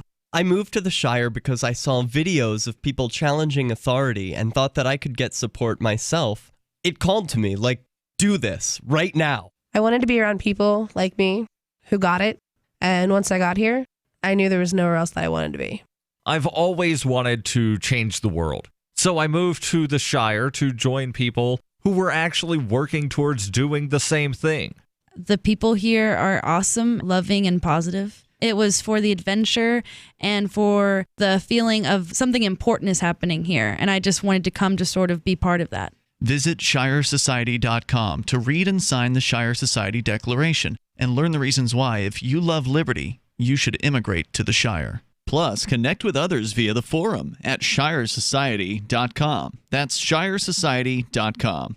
So you've signed the Shire Society Declaration and are planning your move to New Hampshire to be around more liberty-oriented people. Next, sign up for the Shire Society Forum at forum.shiresociety.com. There are a bunch of people there who are already in the Shire, and they want to meet you. If you're already in the Shire physically, you should also come by the forums. Remember, not everyone uses Facebook. New people are signing up for the Shire Society Forum every month, so drop in and say hello at forum.shiresociety.com. There are lots of ways to listen to Free Talk Live. Our podcast has been around since podcasts began, and now the FTL feed is loaded with content besides our full show archives. Did you know that we make it easy for you to customize your podcast subscriptions? We have different feeds, one that includes only our full shows, one with just the Daily Digest, and our main feed that includes everything. You decide what you listen to. It's quick and easy to customize your feeds at feeds.freetalklive.com. That's feeds.freetalklive.com. I'm grateful to have heard from some of our satellite listeners recently. I appreciate knowing that people are out there who like what we do and are willing to support it financially. LRN.FM's free-to-air satellite feeds blanket most of 2 continents. It was my goal to put our channel there so people without internet could receive our programs and feed pirate radio stations. We started a fundraiser on Patreon a few years ago to back the satellite channels. I recently announced that I was considering canceling the feeds, and donations increased from 15 to 20% of our costs, which are around $1,000 per month. That's a good start, and to incentivize more contributions, the Shire Free Church will be matching every dollar. Can we reach $500 per month? With your help, we can. You can join our satellite fundraiser for just $2 a month at fund.lrn.fm. If we raise enough to keep both of the channels on the air, awesome. If we raise more, I'll add more channels. If not, we can shut them down and go internet only. It's up to you. Thank you for your support. fund.lrn.fm. You're listening to the best liberty-oriented audio streamed around the clock, on the air, and online. This is the Liberty Radio Network at LRN.FM.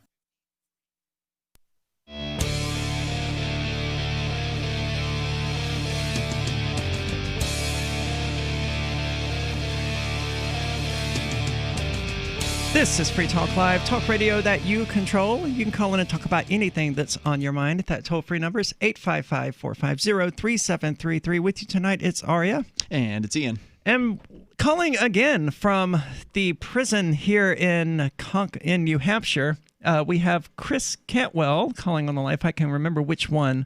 There we go. Chris, you're on Free Talk Live. I'm actually calling you from the jail. I'm not in prison just yet. I have been convicted of a felony, and I face some time, but I get sentenced.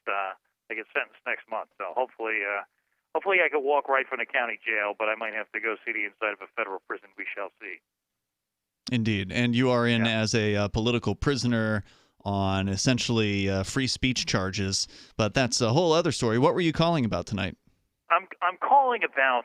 Did you guys see the new Life Alert commercial featuring Joe Biden? No. Oh yeah, it's hysterical. So Joe Biden, he's out playing fetch with a fire hydrant because he thinks it's his German Shepherd, and when the fire hydrant doesn't go fetch the ball, he gets angry and he kicks it, and he fractures his foot because he's got osteoporosis because he's old and stuff, and he falls down and he says, "I've fallen because of Donald Trump." Wait a minute. Okay. Who made this? All right, so you might be unfamiliar. You guys don't watch political news all day. The liberal press has been fawning over their chosen candidate for president of the United States because he got a hairline fracture in his foot, and they say that he got it because he was playing with his dog, and apparently that's newsworthy. So they've been all wondering, is Joe Biden okay? And by the way, he's going to get a cat. There's going to be a cat in the White House if That's this good. scam, this theft of the presidency succeeds. So he actually did break his foot, but was it because he kicked a fire hydrant, or is that just the... No, so the official story is he was playing with his dog, and he fractured his foot. He got a hairline fracture in his foot. And the people who were knowing about that story might have found what I said humorous, I'm thinking, because I don't know that that's true. I think everything about Joe Biden is a lie. How did you get a fracture in your foot playing with your dog? Yeah, it seems he's like pretty old. I mean, what is he, 74 or something 78, actually, according to the internet he here. just turned 78. He will take, when he takes office, if this scam is allowed to go through, because keep in mind, Joe Biden was not elected president. But if this con is allowed to go through. What's that? I think he was, though. Well, now the official results don't come out for 2 more weeks, right? Isn't it the 14th or something that that's when the results are supposed to come out from the Electoral College? Yeah, if we're unsuccessful in stopping the steal, then Joe Biden will be sworn in as president. But just so you know, there's no way that 80 million people voted for Joe Biden, okay? I could have gotten more votes than Joe Biden if I had the same technology at my disposal as he has. Then I could have gotten elected president of the United States and pardoned myself and everybody else. But I don't control the voting machines, and so I'm not going to be able to do that. Weren't the voting machines in these cities controlled by a company that is essentially run by high-level Democratic operatives? Well, some of those connections are yet to be completely established, but what we do know is that it's statistically impossible. I would really encourage you to look into this and do a show on it, dude. It's what happened is he won in 4 cities, okay? And it's such a ridiculous scam. Like, he underperformed with blacks, for example, everywhere except for in these 4 cities. He underperformed under Hillary Clinton all over the place except for in these 4 cities, because these 4 cities were in swing states. These cities were controlled by Democrats. These Democrats bought these voting machines that had been used in Venezuela. Like the voting machine manuals, these Dominion voting machines. You can probably find the manual online. I haven't seen the PDF, but I've heard them discuss it on other talk radio shows. It talks about the tampering vulnerabilities in the owner's manual. Why would you do that? Just fix the vulnerability. Well, I mean, the entire system is fraudulent. To the internet while people are voting. Why would you do this? Haven't you seen Hacking Democracy? What nonsense is this? You would only do this if you wanted the election to get stolen. The mail-in voting, the whole thing is a scam. Well, here in Cheshire County, I ran for sheriff, and I got Eli Rivera got more than 7,000 votes. in the town of Westmoreland, which has a total population of 1,700. So, I mean, the entire system is fraudulent. Everywhere that you have a human being, you have an opportunity for someone to enter a number wrong or to miscount or to read a number incorrectly. I can't have faith in the system, whether they use paper ballots or electronic ballots. For all I know, they just invented a number and threw it at us. And there's no there's no reason to believe otherwise. And that is the thing more than the machines, right? So, like, for example, they had, like, there was eyewitness testimony of, like, people pulling up with, like, truckloads of new ballots at, like, 3 o'clock in the morning. Like, they said in Fulton County, Georgia, which is where Atlanta is, they said that a water main broke, and it was going to, they had to get everybody out of the building, so we're going to stop the count for tonight. And it turned out it was like a backed-up toilet. It wasn't something to, like, put the building in jeopardy. And the Democrats, they stayed there counting all night. And while they were counting all night, somebody pulled a truck up with ballots, with boxes and garbage cans and bags full of ballots. Well, like, yeah, if you don't have, like, tight controls over this, if, you don't have your opposition looking over your shoulder, and, it presents the opportunity for fraud. And, I mean, it's just rampant. And, anybody who watched, I would encourage, if you want to know more about this stuff, there's a televised hearing in Lansing, Michigan today. There was another one, I believe, in Arizona yesterday. Like, Rudy Giuliani's traveling around the country, like, having all these eyewitnesses say about all the chicanery they saw. It's a complete fraud election. There's no way Joe Biden got more votes than Barack Obama. It didn't happen. The guy never left his basement. Well, it's an interesting point. I mean, how can you possibly be such a success putting zero effort into the election, or near to zero? What did they say? How did they say Because that Hillary it wasn't Clinton Trump. lost the campaign? They said that she didn't campaign in Wisconsin, she didn't campaign in Michigan, whatever, right? Well, Joe Biden just didn't campaign. Joe Biden wouldn't even. They're like, "Hey, Joe Biden, we think you're going to pack the Supreme Court." And he's like, "We'll talk about it after I win." Like monumental. The guy won't answer questions. The guy won't do anything. He won't leave his house. He's like, "Oh, COVID-19, you know what? I'm going to make all of you wear a mask. You're going to do what I say, and don't ask me any questions, you idiots."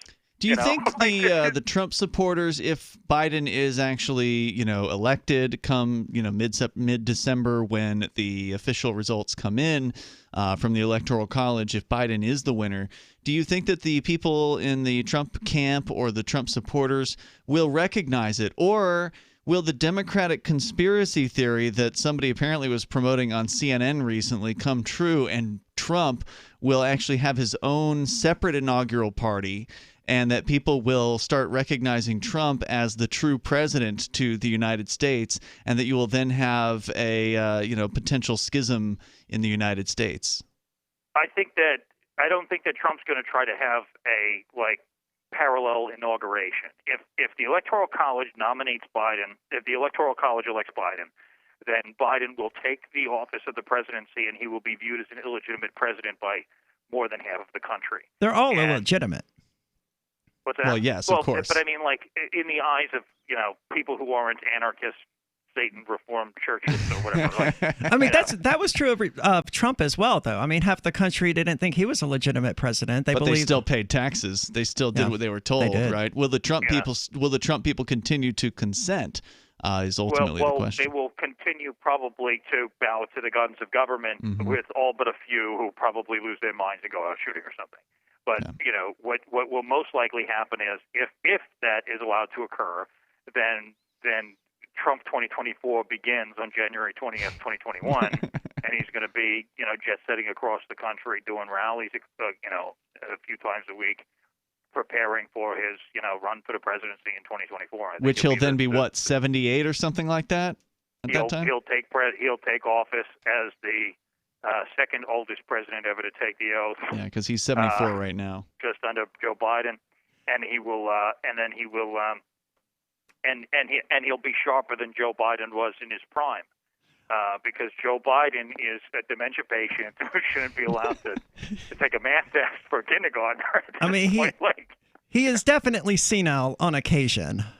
There's no doubt about that. Some of the videos of him talking are horrifying. Yeah. Hey, thanks for the political analysis there, Chris. Appreciate it, man. All right, take care, guys. Thanks. Yeah, good luck out there, man.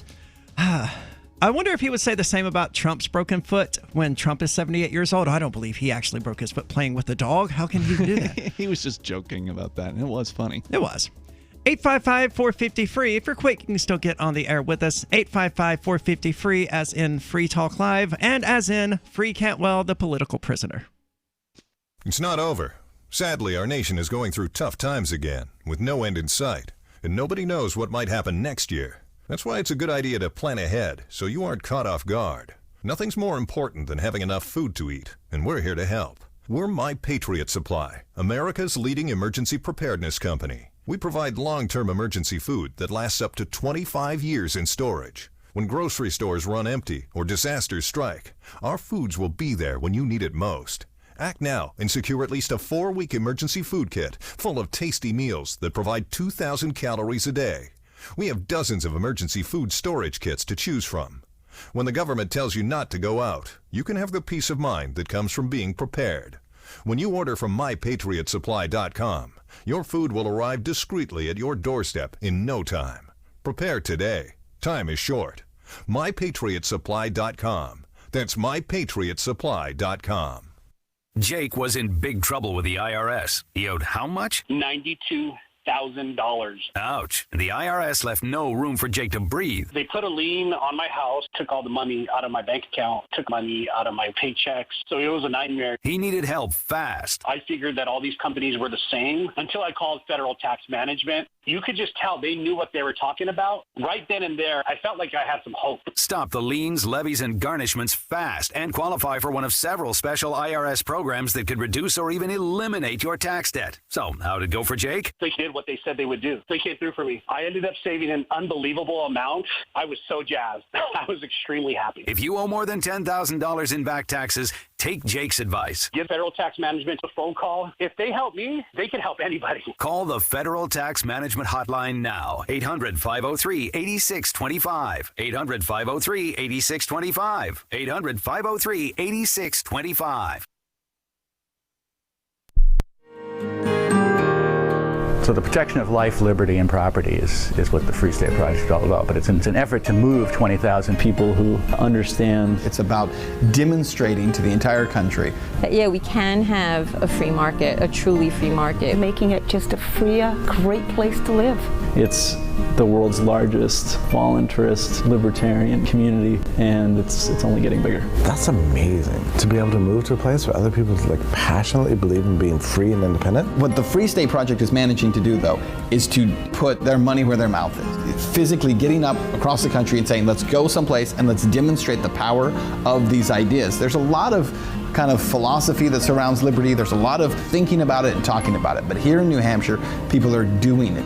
101 Reasons Liberty Lives in New Hampshire, a documentary by Free State Project Early Movers. Watch it free at 101reasonsfilm.com. 101reasonsfilm.com.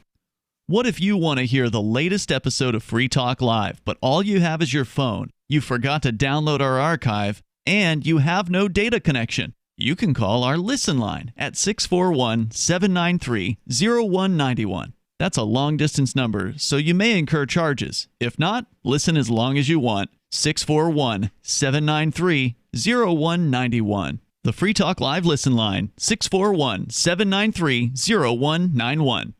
The new 4th edition of Healing Our World, The Compassion of Libertarianism, will take your understanding of liberty to a deeper level and has over 1,300 updated references, new cartoons, and a foreword by Dr. Ron Paul. With discounts for multiple book purchases, the 4th edition of Healing Our World is a great gift for the liberals, pragmatists, environmentalists, and Christians in your life who think libertarianism is cold-hearted. Get yours today at healing.freetalklive.com and use promo code FTL for a $5 discount.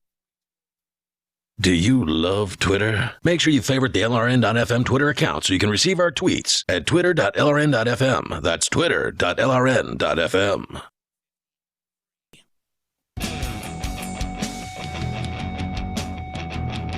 This is Free Talk Live, talk radio that you control. You can call in and talk about anything that's on your mind, and we're the only radio show that allows you to do that. And it's all thanks to amplifiers like MuseFan, who is a gold level amplifier. That means he donates $10 per month to the AMP program. Now, AMP stands for Advertise, Market, and Promote. It's money that is used strictly to help advertise, market, and promote Free Talk Live. So if you want to help us, if you like the show, if you want us to get on more radio stations, joining the AMP program is the best way to do it. We want to say thank you to MuseFan. Again, that's amp.freetalklive.com. You get a number of cool little features like an AMP-only Facebook group, an AMP-only call-in line, and some other cool stuff. Again, amp.freetalklive.com. No one cares about the Facebook group. I sure don't. No one has asked to be entered into that group in a long time. Like, I don't remember the last That's time it encouraging. happened. Yeah. So let's go to the phones. We've got Dave calling from Colorado. Dave, you're on Free Talk Live.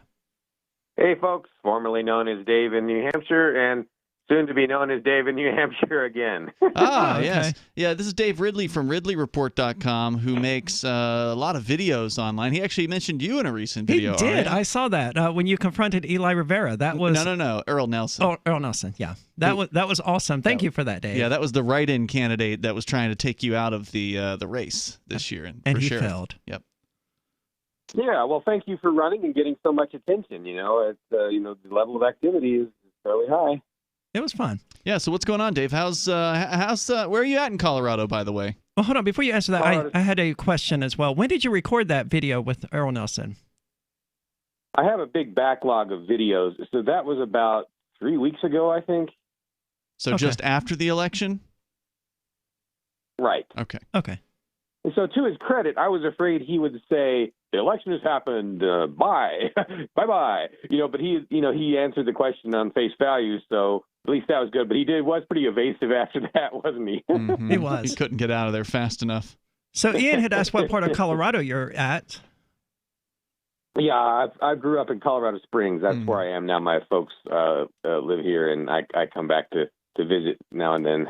What are there any things that you noticed going there now? Obviously, it's 2020, and there's all these restrictions in a lot of places. Does Colorado seem worse or better as far as restrictions to you, just at a glance?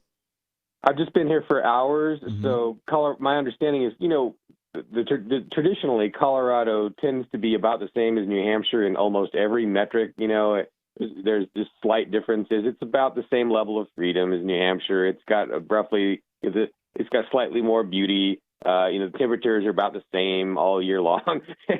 So it's very similar, actually, in a lot of ways to New Hampshire. But in terms of the fly out here, I thought you had asked me maybe about how it was flying out here. And it was it wasn't any worse than I would have expected. There wasn't a whole lot super interesting to tell you about that was surprising. But I was actually calling about something that happened in New Hampshire. Sure. I just wanted to get your opinion about that. Actually, on the list of states with the most coronavirus restrictions, Colorado is ranked at 46, so it's actually way down the list compared to New Hampshire. And certainly as far as the overall freedoms, if you look at the freedom in the 50 states.com, that is one of the, or actually, I'm sorry, is freedom in the 50, anyway, I'll pull it up. We'll find out where Colorado is on the list. I don't think it's anywhere near New Hampshire. You made it sound like it's competitive with New Hampshire as far as freedoms, and if I recall correctly, it's probably not even in the top 10, but I'll check that.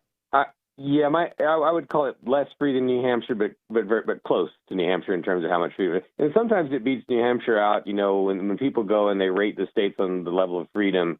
Sometimes Colorado beats New Hampshire out, but not usually. Oh, actually, it is up there in the. I'm surprised. Colorado at number 4. So yeah, you're right about that, Dave. And New Hampshire is second, right? Yeah. Yeah, and it's a really neat type of freedom in a sense in Colorado, in that you. It's not the type. There's what I call Wyoming type freedom, and there's New Hampshire type freedom. And New Hampshire type freedom is where they sort of take advantage of all the immigrants, to get more freedom out. So the immigrants come in and they're more pro-freedom than the people that already live there. That's kind of how New Hampshire is. And the same phenomenon, I think, is happening in Colorado over the years. Just like Wyoming has freedom because there's no one there, right? But Colorado has it because people flee here, and it's really nice, and it's. And I think that has a positive effect. It's just such a nice environment. It just makes people nicer. I don't know how to explain it. All right. So what were you calling about tonight? Anyway, have you guys already reported? Because I have a backup story, but have you already reported on the on that store in Loudon that the Attorney General just came after in New Hampshire? Oh yes. No. Okay, so what's the I can store? report about something else if you. No. I don't know what store. Okay. Aria said yes, but I don't know what you're talking about. I said yes because I assumed that this was the store that was fined that caused us to go out and protest at the Attorney General's house. But Ian's reaction. No, they've gone after several places. So we didn't we didn't go to the Attorney General's house after one place had been fined. There were at least, I think, 4 or 5 by the time we went to the Attorney General's house last week for the protest. But what's the one in Loudon? This is a report in the Associated Press on November 26th It says a country store in Loudoun. So the Attorney General fined them. And apparently, the local authorities said we had to go back 10 times to warn them. And so after they kept getting warned, they put up a sign and it says, "Quote: Please refer to the Constitution of the United States. We know how to wash our hands, clean surfaces, and not cough or sneeze on people. If you can do that and stay 6 feet away like someone tooted, please come in," unquote. Good advice. So what's going on with the store? I mean, they got hit with a fine. Are they going to fight it? So the authorities retaliated with about a $2,000 fine, and they were quote cited for a musical performance. Oh, is this the? Wait a minute, hold on. You said this was Loudoun. Are you sure it's not Lincoln? I thought the place was in Lincoln. Maybe I misread the stories. Is this about the band where the members weren't 6 feet apart? Yeah, there were like a guitar player and like a singer or something, and they weren't 6 feet apart, right? Well, this one is Loudoun Village Country Store. But there's also there's also White Mountain Tavern. Okay. That took $1,000 fine. So let's see which one it was that I'm having difficulty telling which one it was. Just so you know, Dave, from what I understand, the one that's in the Country Tavern, I believe that's the one that's in the northern portion in Lincoln, which is sort of up in the notches, as they call it, in the mountains here. It's not all the way up north like Fork Fest or Pork Fest, but it's on the way up there. From what I understand, that one is actually owned by a Free Stater. Nice. Yeah. Okay. So yeah, one of the two is planning to appeal the fine, but I'm getting confused as to which one put up the sign about the Constitution. Well, I mean, it's not necessarily important who did it. The fact that someone did it is impressive, and I hope that we see more of it. And the fact that some of them are refusing to obey. I do see here an image of the sign at the Loudoun Village Country Store. According to CBS Boston, they do have what you were talking about with the whole refer to the Constitution. So that was it. Now, the tavern, on the other hand, was the one cited for the musical performance, and that is the one where two guitarists were too close together, according to government bureaucrats. So they've been issued a $1,000 fine, while the country store has been hit with a $2,000 fine. Insane. Dave, thank you so much for the call. Let's keep going. We've got Scott calling from Florida. Scott, you're on Free Talk Live. Good evening, everyone. I want to just say thank you for taking my call, Lee, and I didn't get the lady's name. I know I've spoken to you before. Her name's Aria. Not much. Aria, Ian and Aria. I know we're not much time. I'll make it short and sweet. I wish Christopher Cantwell the very best. I hate the United States government, and I hope that he can get out as soon as possible. So if you're hearing that, Christopher, don't give up hope. And hopefully you'll be out. That'll be a good Christmas present for you. You'll be a free man from this tyrannical government. Let me just spit it out what I wanted to say very quickly. COVID-19 may be killing lots of Americans, but Americans' freedom and the American economy have already been killed. Main Street has been completely obliterated by all these phony shutdowns and quarantines. And furthermore, Big Brother has taken total control of Americans' lives. George Orwell was exactly right. He was a genius. He was 70, 80 years ahead of his time. God bless George Orwell. He knew exactly what he was talking about.